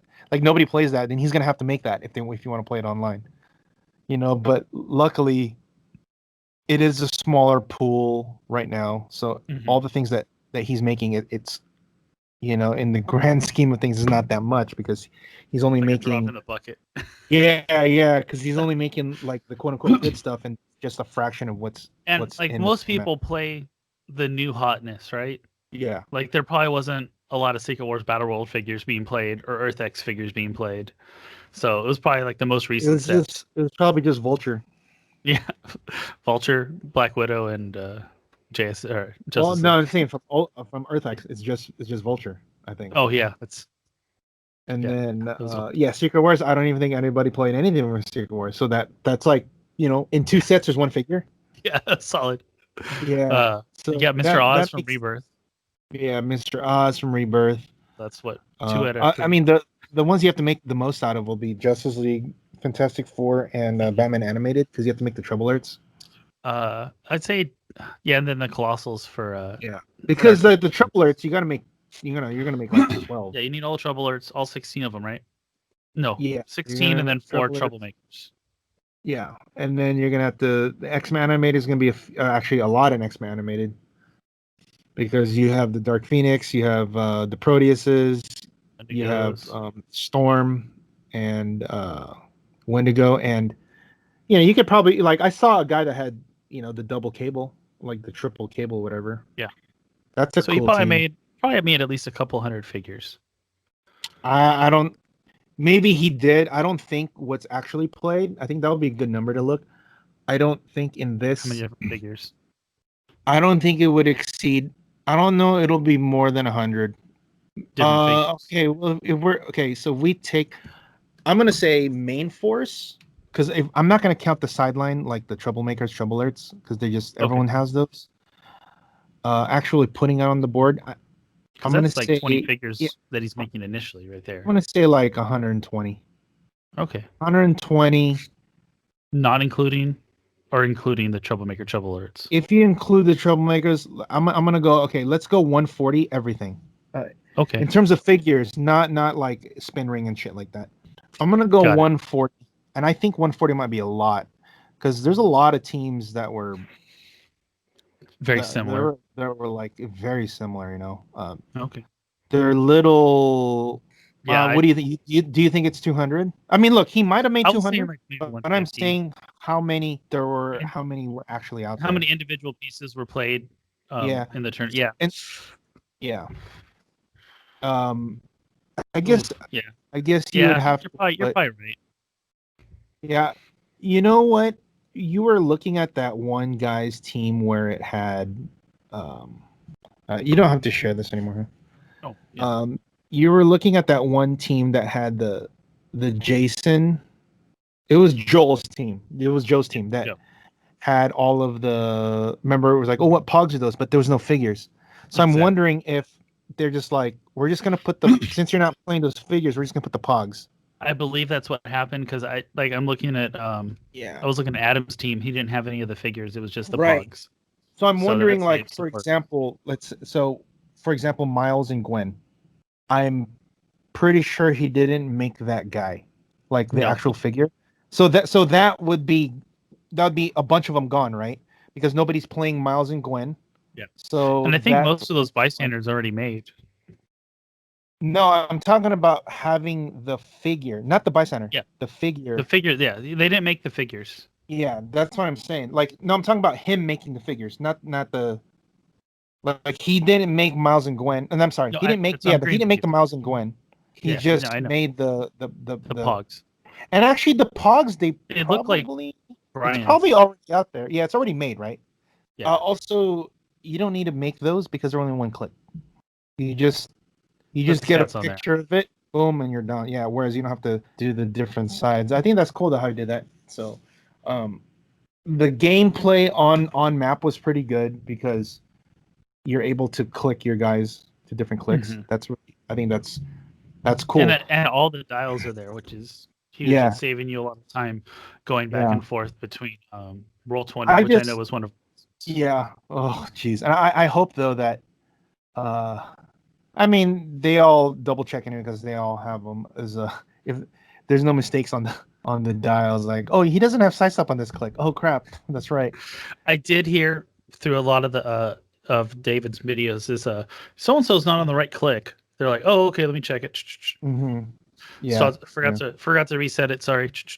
So like they were on top of each other, so that was good. Yeah. Yeah. Do you have anything other criticism? Constructive criticism? That was it. Just the logistics part. Like I said, 12 rounds. 12 hours. I guarantee 12. It will not work if you say you have to dedicate 12 rounds. Or God, why do I keep saying that? If you have to dedicate 12 hours for only 5 rounds, if you tell that to anybody like in a vacuum, hey, we're advertising this thing. You get to play in a tournament online. It's only 5 rounds, but you have to be there for 12 hours. Yeah, like they're going to be like, none. Personally, I would not have had the temperament for Saturday. Like, I would have been very disgruntled. Oh, man. I was even playing. I was working at the store packing and everything, and I was just waiting for Dave to send me the link to the video to watch. And I'm like, Dave, I'm apologizing now, Dave. I'm sorry if I was bugging you. But I kept going. Is it starting soon? Like, come on. I need like the background thing playing while I'm working. But there's nothing because we're just waiting. And he's like, no, we're still waiting. And I'm like, we're still waiting. I'll let you know. We're still waiting. I'm just like, geez, here I am. I'm the. Are we there yet? Are we there yet? Yeah. Are we there Did you yet? see the clicks hole? They're like, we want to do a funny article about this, but all of our writers died of old age before the tournament was done. Dude, when you told me to go read the discussions? Dude, oh my I was God. cracking up. It was so funny. Someone asked. I remember someone. He goes, "Hey, is this?" I remember one of the ones. He goes, "Is this piece legal?" And then, oh, it rotated out during the wait. Like that's. I was like, oh, that was man, that's good. And like, what else was there? There was a bunch of things like that, and then like the memes like 1 eternity later, and then like that, or It was just like that over and over. It was funny. It was funny because it all turned into a bunch of memes. Yes, and some people were patient. Some people didn't mind. Some people did care, and I think dropped pretty quick. It seemed. Well, I mean, if it's 5 rounds and you don't know that it's going to be 12 hours, I would be. Yeah. I definitely would be, because I'll be like, dude, you'd expect me. I was supposed to be done so I could go dinner. I can go whatever, go hang out, whatever. Some people have families. They got to, deal with kids, whatever. They were playing. Their time was midnight to midnight. Our time was 9 to 9. So it's like on a Saturday, basically early Saturday already. And then your whole day is basically shot because you can't leave the computer. Do anything. You can't leave. You can't do anything. So it's almost kind of at that point. Maybe I went. It's like, oh, please let me go 1 and 2 and have 200 points and just drop. Because each time you're winning, you're like, well, I guess I'll stay. And see, I remember Adam telling me, he's like, I feel like just dropping this round. Not dropping. He's like, I feel like just conceding this round so I could just be done because I'm tired. Yeah. Because over there he's 2 hours ahead from us, and I said, Adam, 4-0. Just go for the 5-0, man. Don't. He's like, but I could just be done right now. I was like, but you want to keep that. You want to keep that momentum going. He's like, all right, yeah. I said, you also want to be that top seed, so you play somebody who barely got in, which probably also means they're quite not as good as somebody who's 4-1. Like theoretically, that could be true. It might not be, but it can be. Like you play the odds. Yeah, that's a wise choice. Someone who's 5-0, probably better than someone who's 3-2 that snuck in, like barely got in. Yeah, it might, but like I said, there could be different. It's wide ranging, but like we're saying, like he could roll the super senses, but I got to go for the 67% chance in my favor, right? So yeah, and then he went 10-0 this weekend, man. That was impressive. Yeah. So yeah, my team next week is shot because I'm like, I'm not playing. Yeah, back to drawing board. And like you got to play that because, like, dude, you didn't lose a game with that. Granted, I didn't lose a game in testing either, but I even beat him when he was playing the Widow team when we were testing. So, oh shit! And he because he didn't. I don't think he saw that. I don't think he saw that what I did in one of the moves. That's how I vultured him. He's like, why are you moving up there? I'm like, don't worry about it. And then next turn I broke the blocking, and then vulture went through, and then bam, bam, bam, bam. He's like, oh, that's why. Well then. Because he's like, you don't have line. I'm like, dude, I'm just gonna shoot that thing, and then I'm gonna go through that hole. And he was like, oh yeah, that's fair. That's always his answers. That's fair. That's fair. Yeah, especially when he argues with Alex. That's fair. No, yeah. I'm excited for next week. I know that it's gonna be much better. I really hope that it. I really hope it doesn't take that long. My hope is that we only go 4 rounds, because if there are, let's say there's 100 players, let's say there's 99 players. That means that's 33 teams. That means we could play 4 rounds and then cut to 16 tomorrow or like the next day. Okay. Which cuts the time down considerably. Right? Because now they only have to worry about, instead of 60 games going on, it's only 30 games. Yeah, it's a lot less. So I hope it's that. I don't. As much as I want more people, I just don't want to be able. I just don't want to have to spend the whole day here. Because I was following on Discord, like doing other stuff, and I'm just like, me too. Like I was telling Quinn, I was like, this is why I didn't play today. Yeah. I got up to go watch, and I came here early to get work, and then I was open in the store. People come in, picking up orders, picking up stuff, whatever. And then I was gonna go watch the Laker game at Tilty Kilt, and then I'm still getting pings and messages, and I'm like, wow, it's still going on, and like the Laker game finished, and there's still one more round to go. Yeah, and I'm like, wow, okay. Just kept going and going. Yeah, it's like the Energizer Bunny. Dude, knock on wood. Next week will be much more efficient. Obviously, I think it will, because it can get worse, right? it true. cannot get 100%. you cannot get worse than 12 hours. No, you're right. You can't. So there's only that's the silver lining is it can only go up Unless Roll20 just completely crashes all day. Oh, don't put that out there. I No. don't want up. Dude, that can't. Oh no, please, You know what? no. Hey, dude, Roll20 handled. I didn't hear anyone complaining about Roll20. I heard a No, couple complaints about Discord. Yeah, you know why? It's because they made separate rooms. Yeah, actual separate rooms. They weren't all in. Like what I thought they were gonna do is they're gonna cram we're gonna put 6 tables in one, 6 tables in like they're only gonna have 10 rooms, and each of them's gonna have like 10 players. That makes it easier.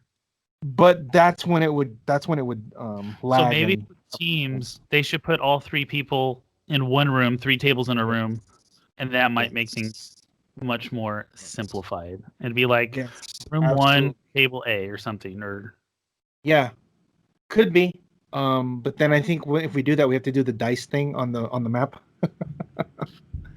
Because if not, we're gonna have the dice rolling on the side. Yeah, but if everyone has their own name, like you and I would have to use our regular accounts. The thing is, it's gonna go up and it's gonna disappear. That's the point. Like, if I roll my leadership roll and then you roll 3 leaderships and Adam rolls an attack roll 2 times, and then I needed to know what leadership, I have to scroll back up. Yeah, it'll just like, wait, where'd it go? And I look, is that no, that was your breakaway roll. Oh wait, oh crap, was it? And then we have to do a lot of detective work. So maybe not. If we do the dice on the map, I think that'll be easier. But I suspect that we'll probably be given rooms. That's just because they already have it set up, so they might as well just use them. Yeah. Will be. No. Just go into next week being patient. Yeah. So you want to be real? What are the most obscure pieces? And I'll play like all of that, and so he has to make all of them.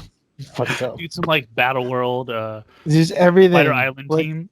Like the worst possible thing. Yeah, right. And then you guys have to win every one of the games because I'm gonna lose every single one just because I'm doing that. That seems like a lot of responsibility. Yeah, exactly. So it's probably not worth it. But yeah. You could win with like sticks and stones. If this was sealed, let's do it. That'd be cool if somehow do it for sealed. Yeah, some of the guys have done sealed on like Roll20. They'll take their boosters and open it at home and be like, take a picture of their team. And Oh, well, that would. Oh, there's no. I'm just saying casually. Yeah, okay. I was like, not for this. Like, no way. Let me be clear. Because I'm slipping. Casually, some of the guys have done this. Not competitive. Oh, look, I got Super Surfer and Doom. Yeah. It's like, oh, I got a God Pack. It's all of them. Yes. Dang, they put 5 chases in my booster. Damn. Oh, geez, look at it. Did you know they're doing that again, Pat? Dude, you can. That's how the rumors start. You just go, hey, look at this. Like, oh my God, we got to look for that. But then you do it too, and they're like, oh look, another guy got it. And then we just tell, hey Adam, can you just take a picture of this? And then we're like, oh, I got one too. And then everyone's like, wait, there's God packs. All right, we're gonna set that up this week. That's how it begins. I'll open a God pack. Watch, it's gonna be amazing. Hilarious. All right, cool. I don't have anything else. Yeah, no, we got some practice to do this week. Oh, hold on. Let me. I think I wanted to do this. I wanted to ask you something. Let me see what you think of this.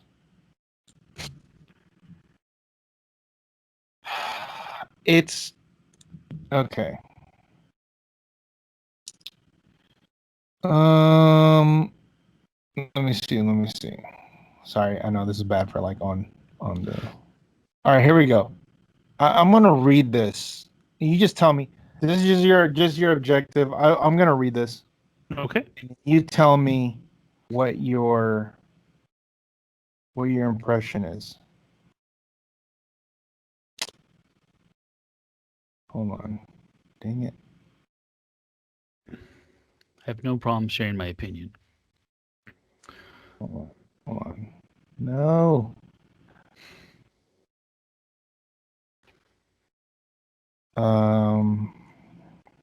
Maybe it didn't. Okay. Okay, I'm just gonna read this. No context. Just you tell me. He won map. I went 0-4 on my improv rolls between two guys. I needed a 5 to spin twice in a turn and missed. He landed both the breakaways to KO.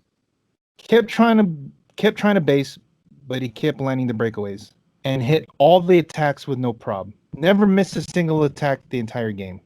Mm-hmm. I went 0-3 in map rolls against other non-themes. Oh well. So first off, it's a game of dice. Can't be too mad. And 2, did you have prob to fix those breakaways or attack rolls? Did you have perplexes to increase your chances? Were you in position to get a prob or anything? No, I'm not talking. Okay, I guess I should. I guess I just left it open. But Yeah. more so, that I'm not talking about any X's and O's in the game itself. Okay. I'm just talking about what that sounded like to you. Complaining? Okay. Kind of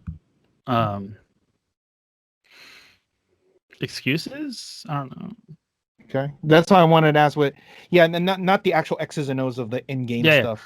We can go over that, but I just want to know, like, just reading that with no context, just like, here's something I'm just going to read to you without anything. And so you think excuses and complaining? Yeah, kind of like, like it sucks. Mm-hmm. But it's part of the game. Like, I would say the same thing in the same situation, to vent some frustration, but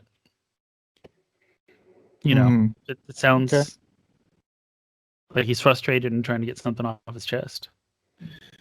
Okay, I just wanted to know what you think, because I'm gonna get some message later. You definitely know what would.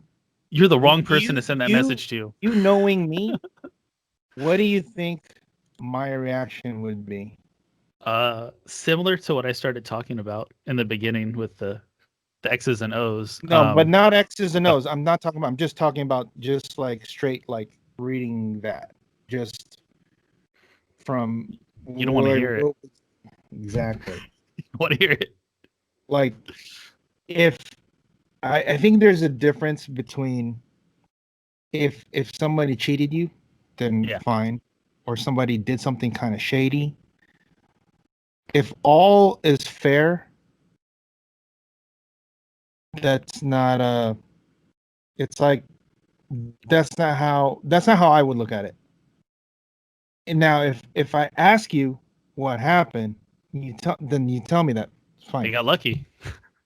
But I don't. That's basically that is my my reaction was. So basically, you're telling me they got lucky, and you got unlucky. Okay, that's my initial, and you know how I feel about that. I don't. Dude, I don't. There's no sympathy. No, I expect no sympathy, and I give none. Right. I understand that you want to vent it. Fine, if you want to vent it, I get it. But if you're just like a scrub, then I would be like, oh man, that sucks, man. Better luck next time. I'm sorry that happened. But if you're a top player and you're like, let's say you're like a top 10 player in the world, and you tell me that should not be your attitude. Exactly. And if I know that you are one of that, I don't want to hear that. I will say this. It's frustrating. I get it. So I have that much. Like I'll give a sliver that much. But you're better than that. Yeah. If you're a top guy, you're better than that. Just like I always said in the very end, I'm a bottom line person. Just get it done, or get better and do it. Find out what went wrong in your position or whatever. I'll tell you this: when George lost today, I'm going to read to you what he told me, and I think this is maybe one of the reasons why maybe we have such camaraderie, or like we get along, or because we have similar mindsets, Mm-hmm. and maybe why, I don't know, maybe why he's arguably the best player of all time, right? This is what he Depends who says. you're talking to. He goes, "Those Vulture teams are tough. I almost had Joe. I had a full squad, and he had Vulture, Valeria, and a hurt ace left. It was tight. He he told me like he got some sidesteps. He blah blah blah. I couldn't plug all the holes in my defenses. He ran through all those guys like hot knife through butter. Maybe Oz is my refinement. Do you see how the different? Yeah, And that's him. Ask. That's it. Okay, I think that it's a smart move. is. But do you see how the difference in the mentality of that response? 100%. He he could have said all these other things, but he chose not to even look at that. He chose to say, maybe I play Oz next time. And he just conceded that, like, man, Vulture's just tough. I can't, it's just hard. I can't. It's hard. It's not hard for me to beat. unbeatable. Right. But it's just, but he's saying like that's just a tough match. I don't know, I don't know what to do. Maybe I do this. But he didn't blame something. Like, he basically took accountability from his own, like, maybe I should have played Oz. Maybe it was the wrong call to play this guy instead of that. Or because he said I couldn't plug all the holes in my defense, which means maybe I do a better job with my defense. Room like, for improvement. Yeah, right. Yeah. Exactly. That's like that's a different way of looking at it. And a couple other things. I was watching Scott play. Scott Crampton play. He played against Isaac. And no, I'm sorry. He was playing against Tim Bold. Yeah, I was like, hold on. I was like, what match were you watching? And his first attack with Vulture. Tim Bold's playing Avengers Black Widow team. Mm-hmm. First attack with Vulture. He rolls a 4. All right. And Scott goes, no. It's like, oh, that was like the worst thing that could happen to me. He's like, okay. And then you know what? Any other player that I've seen that play this game, when that happens, 10, 20 minutes later in the game, they're going to go, you know what? It's because I rolled that 4 in the beginning. I would have won that game if I rolled that 4 in the beginning. Or if I rolled that 5 in the beginning. Like, he needed a 5 to hit. He rolled a 4. But he can't re-roll because of Black Widow. So, like, a lesser player would probably bring that up over and over again, thinking, well, that's my excuse for when I lose. Scott immediately just try to figure out what he never brought it up again.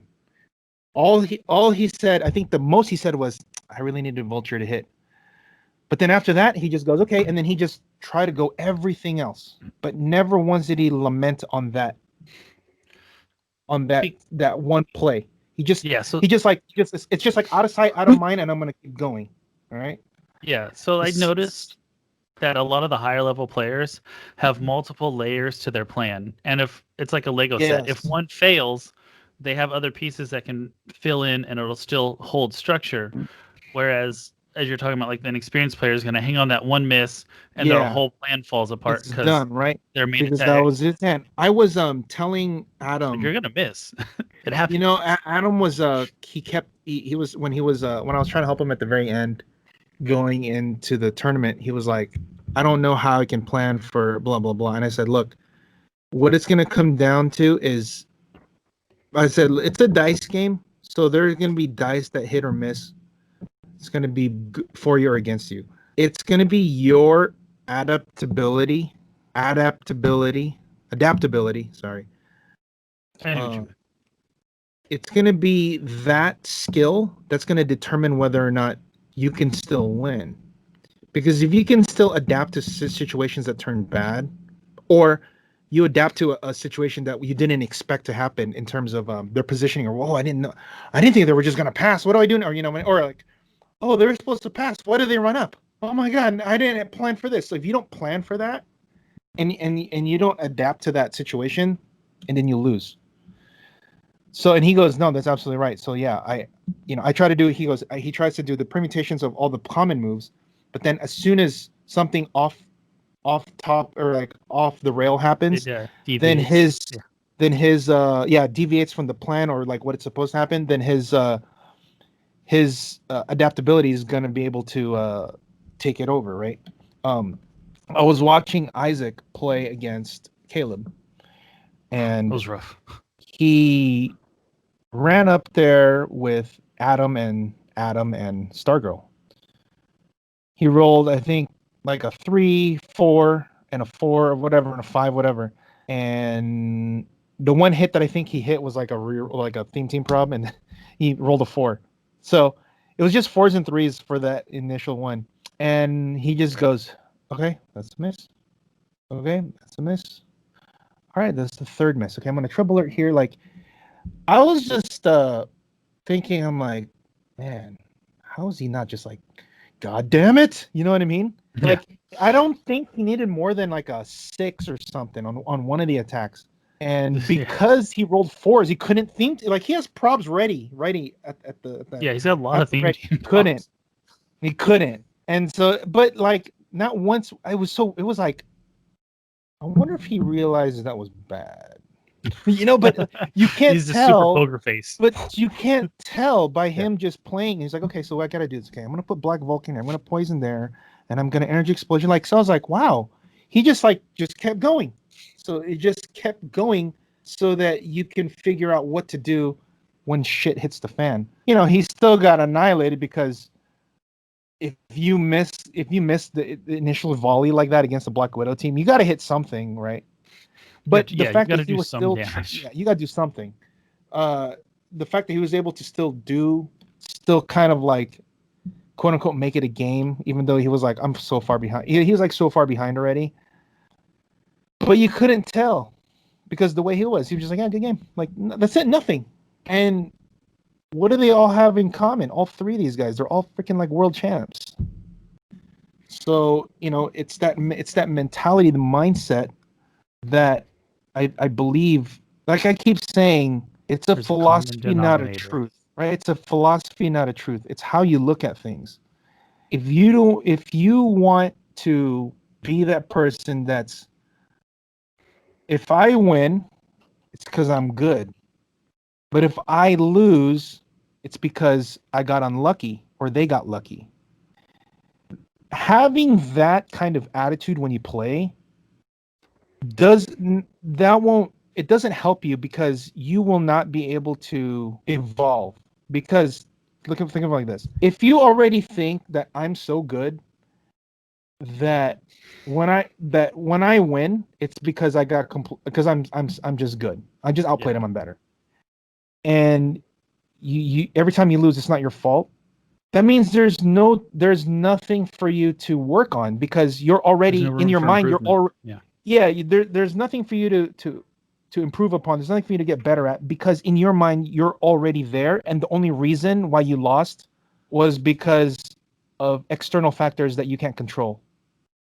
So because you lost to external factors you can't control, well, if it was the other way, then like if it was just like if things went my way, then I wouldn't even, or like if you just didn't get lucky, I would have won because I did everything right up until then. Like I did everything right except for X, Y, and Z happened because I got unlucky or they got lucky. That kind of goes back to being disrespectful to your opponent. Is that the only way they beat you is if they got lucky? But that's a whole nother conversation. Yeah. We go into that tangent another day. Jeez, but like the whole thing though is like you need to be able to accept that maybe what you did was not the most optimal play. I think that's the other thing that messes up a lot of people is they think what they did. So in your mind, if what you did was 100% the right move and everything, and you know that there's no other possible move for you to do, then there's nothing to talk about. But if you can look at it from the outside or have somebody else look at it and say, should I have done something else? And you either find a different way or they help you, then you can learn. But if you think everything I did was 100% right, and I just got unlucky, then there's no discussion, right? Yeah. That's what I was saying. Like, so maybe this is a stretch, but it kind of, from what I get, what you're saying is it comes down to taking responsibility. Yeah. Like at the root of it, right? Like you have to take responsibility for what you did, and okay, my shit doesn't stink, but if it does, you need to be like, all right, I need to clean my shit up. If also the other thing, and I think this is is a very important thing to know. People can say, "Oh, I know," like they can say, "Oh yeah, he's better," but they can say that to kind of like virtue signal, like, "Look, I'm not this egotistical person because I'm admitting that this person is better than me." There's one way is to like, it's one thing to say, to do that, and it's nothing to actually show it in your actions and in your reactions to when you actually lose to that person, right? It could be true that they were better than you in that game. Maybe they might not be better than you overall, but in that particular game, if they're better than you, it's okay to say, he was better than me. Like, he outplayed me. I need to work on stuff. There's nothing wrong with saying that. But I think the problem is, if you're like entitled to always winning because you always win, then that's a problem, right? Like at the store here, I'll be like, I'll joke with them, like, I don't want to play I don't want to play constructed because I haven't played in a while, and I'm like, dude, take it easy, like I'll joke like that because I'm not like because I know that like some of the people that come play are like in tune, whatever. And then so if I lose, I'm like, yeah, okay, whatever. Like like, oh, I didn't know that's what it was. But a lot of the times though, once I warm up, I start to see things, and then I can like keep up with them and play with them. Like, so I played sealed. Just get real quick. I played sealed. I played league with the guys. Nice. And so Alyssa won and Richard got second, and then I said, you know what? And I just joked. I was just just talking shit to them because Alyssa was like, "Where are you at, Richard? I won 2 of these already. Where are you at?" Kind of like that, right? and then so I said, "Hey," hey, because Richard was being him and Alyssa, they have a little rivalry going. So it's like funny. Richard has a few rivalries. Yeah. So I go, hey Richard, I'm gonna play league this time. You gonna play league? You're like, yeah. I was like, and we're playing round 1. So we played, right? And I go, and I said, because I know, I was like, every week, Richard, we're gonna play round 1 every week. Oh my god! It was like, right. So we play, and I wipe him, and he was like, oh man, what the? And he goes, you gonna play league? And I was like, yeah, and we're gonna play round 1 every week. Oh my god! Just messing with him, but it was a good game. Our game was close. It's just I have Wolverine. I don't know. I mean, that's I'm like, I already pulled something really good. Sorry, I'm just gonna put Wolverine in your face, and then you're gonna hit all these guys, and when Wolverine goes off the map and he comes back, he's gonna kill you, and that's what he did. Jeez. Yeah. Oh my god. But yeah, it was good. It was good to play. And then I played Alyssa. So I was telling him, I was like, I'm playing you 2 guys every round for every week from here on, the first 2 rounds, because I want to get back, and I want to like, I want to get the practice in again and get better again. So I've been like, I'm gonna play against you guys every time. So of course when we played, Alyssa pushed my shit in, and then her, she always laughs. So my first move, so her team was gross. Her team was a super rare thing and prime Silver Surfer. Jeez, oh my god. And the uncommon Valeria, right? And then like but I was like, dude, I don't know what I'm supposed to do. I thought my team was all right. I'm like, what the hell? Okay, whatever. So I was like, well, I think I got it here. I'm like, okay, I need to roll. I was like, if I hit once, I can trigger the charges, or I can trigger the flurries from my other guys, right? So they can be able to charge flurry. And then my first attack was miss, prob, crit miss. Right. Oh. And then she starts laughing. And I go, don't. I go, stop. I go, stop. She's like, okay. I'm not laughing at you. I'm just, and I was like, you're still laughing at me. Stop. Oh I my was like, God. that was already bad. I So go, mean. that was already bad. Stop laughing. And then she just, but you could just, she's like, the whole time I'm just like, oh my God. I'm like, geez, now I gotta listen to this. It's so bad when people laugh at someone for crit missing. I'm like, come on, Yeah. guys. I'm like, it's fucked up. But I know she doesn't mean it like, it's weird because I know she doesn't mean it like that. But like, I'm like, I've seen other people do it, like genuinely. I'm just like, fuck. If you watch somebody outside and then you crit miss and you see the person laugh, they're like, what an asshole. And I was like, but because of I was like, hey, stop. She's like, it's all right. Like, I'm already dead because now I don't not only does Wolverine take a click, but I didn't hit you, and now my guys don't get to flurry charge. Yeah, because I needed to get as much attacks to hit the 19, like the 20s. They all had 20s. It was stupid. Yeah, it was tough. But yeah. So I mean, I ended up killing like 2 things because she messed up. That's why I was like, wow, you're gonna give me a shot here. Like I actually was able to kill. I was able to kill X-23 and Thing. I was like, what? Why are you? Because she got really, because I only had Wolverine left. All right, so I only had Wolverine left, and so she was like, "Oh, I'm gonna kill you." I'm like, "No, you shouldn't do that. Just like keep him. Like, don't come up here and punch me yet. Like, just whatever." And she had Trapster, so okay. Wolverine is stuck in the freaking ground, so I can't even break away. So I can't even get to Thing. But because she sidestepped up, so I was like, well, let's see what happens, right? So she misses. I flurry blades. I hit Wolverine, the X-23, and I roll 5 or 6 on blades, kill her. Nice. And then I hit Thing, and I roll a 4 on blades, and he takes 2. The next turn, miss. My turn, push, kill Thing. I'm like, oh my God. Well, yeah, it's only Wolverine left, so I'm gonna die. And she still has a full dial Trapster, a full dial Silver Surfer, and like a second click Valeria. But the fact that I was able to get X-23 and Thing was like insane because why? Oh no, what I did was, that's right. I flurried Thing. I go 4-4, and then he missed, and then because I had to get the defend off. And then I hit X-23 for like blades for 5 or 6. That's what it was.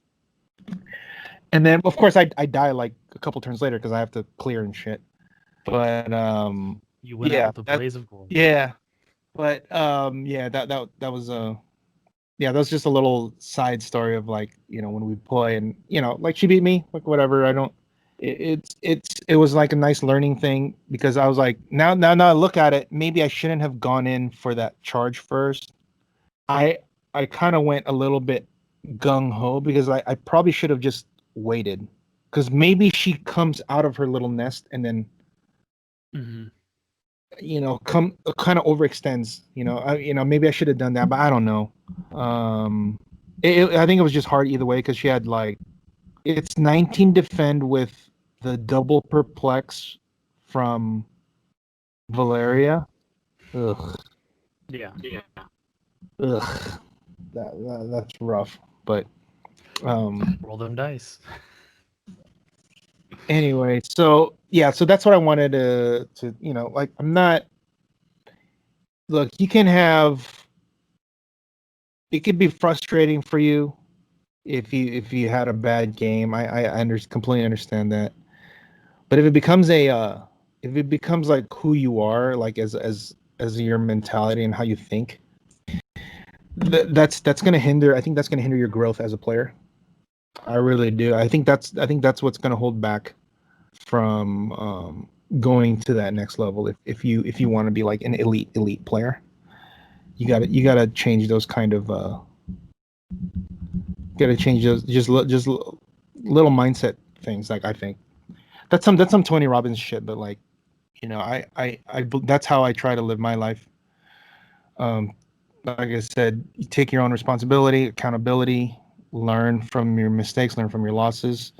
Try not to do it again. Don't like if you do something good, like be happy you did something good, but like also understand that maybe you were fortunate or maybe they were unfortunate, right? Of course you want to know that your hard work and that your skill was the one that did it, but also leave that opening of that.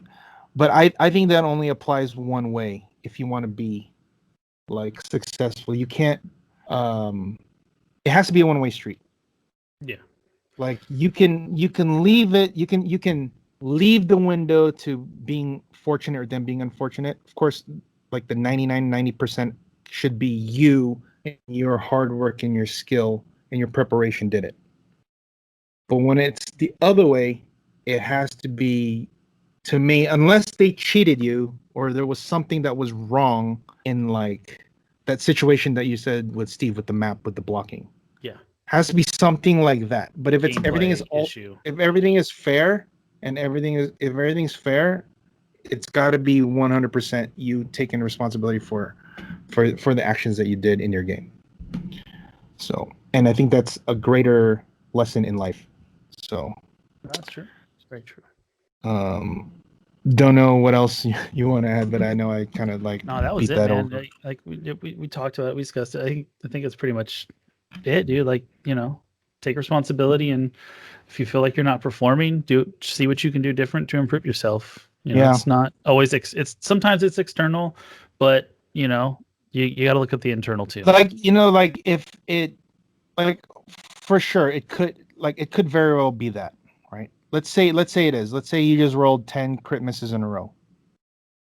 But Shit happens, the philosophy of the philosophy and the idea of taking responsibility for everything.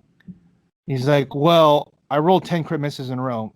See, that's already the wrong idea because that's not how you're supposed to look at it. Even though that happened, but that's not how that's not how your mindset should be. You know what I'm saying? Okay, that's an extreme, right? Because like, I don't know anybody. The likelihood of that happening is extremely low. Yeah, have to be like a monkey writing Shakespeare after random writing, you know. So that's an extreme, you know. But like rolling back-to-back crit misses, I've seen it happen a lot. I've seen it fucking happen too. I've seen back-to-back crit hits, you know. So, yeah, I guess that's it. So Cool, man. Next week we got you'll hear about our teams. teams. Hopefully. Yeah, hopefully the champs will be hosting. Oh, we'll see. Man. Got some work to do. Yeah. All right. So I guess until next week, when in doubt, perplex the attack. Don't forget to practice rolling your dice, guys. Take it easy. Shake it, Cali. West Coast.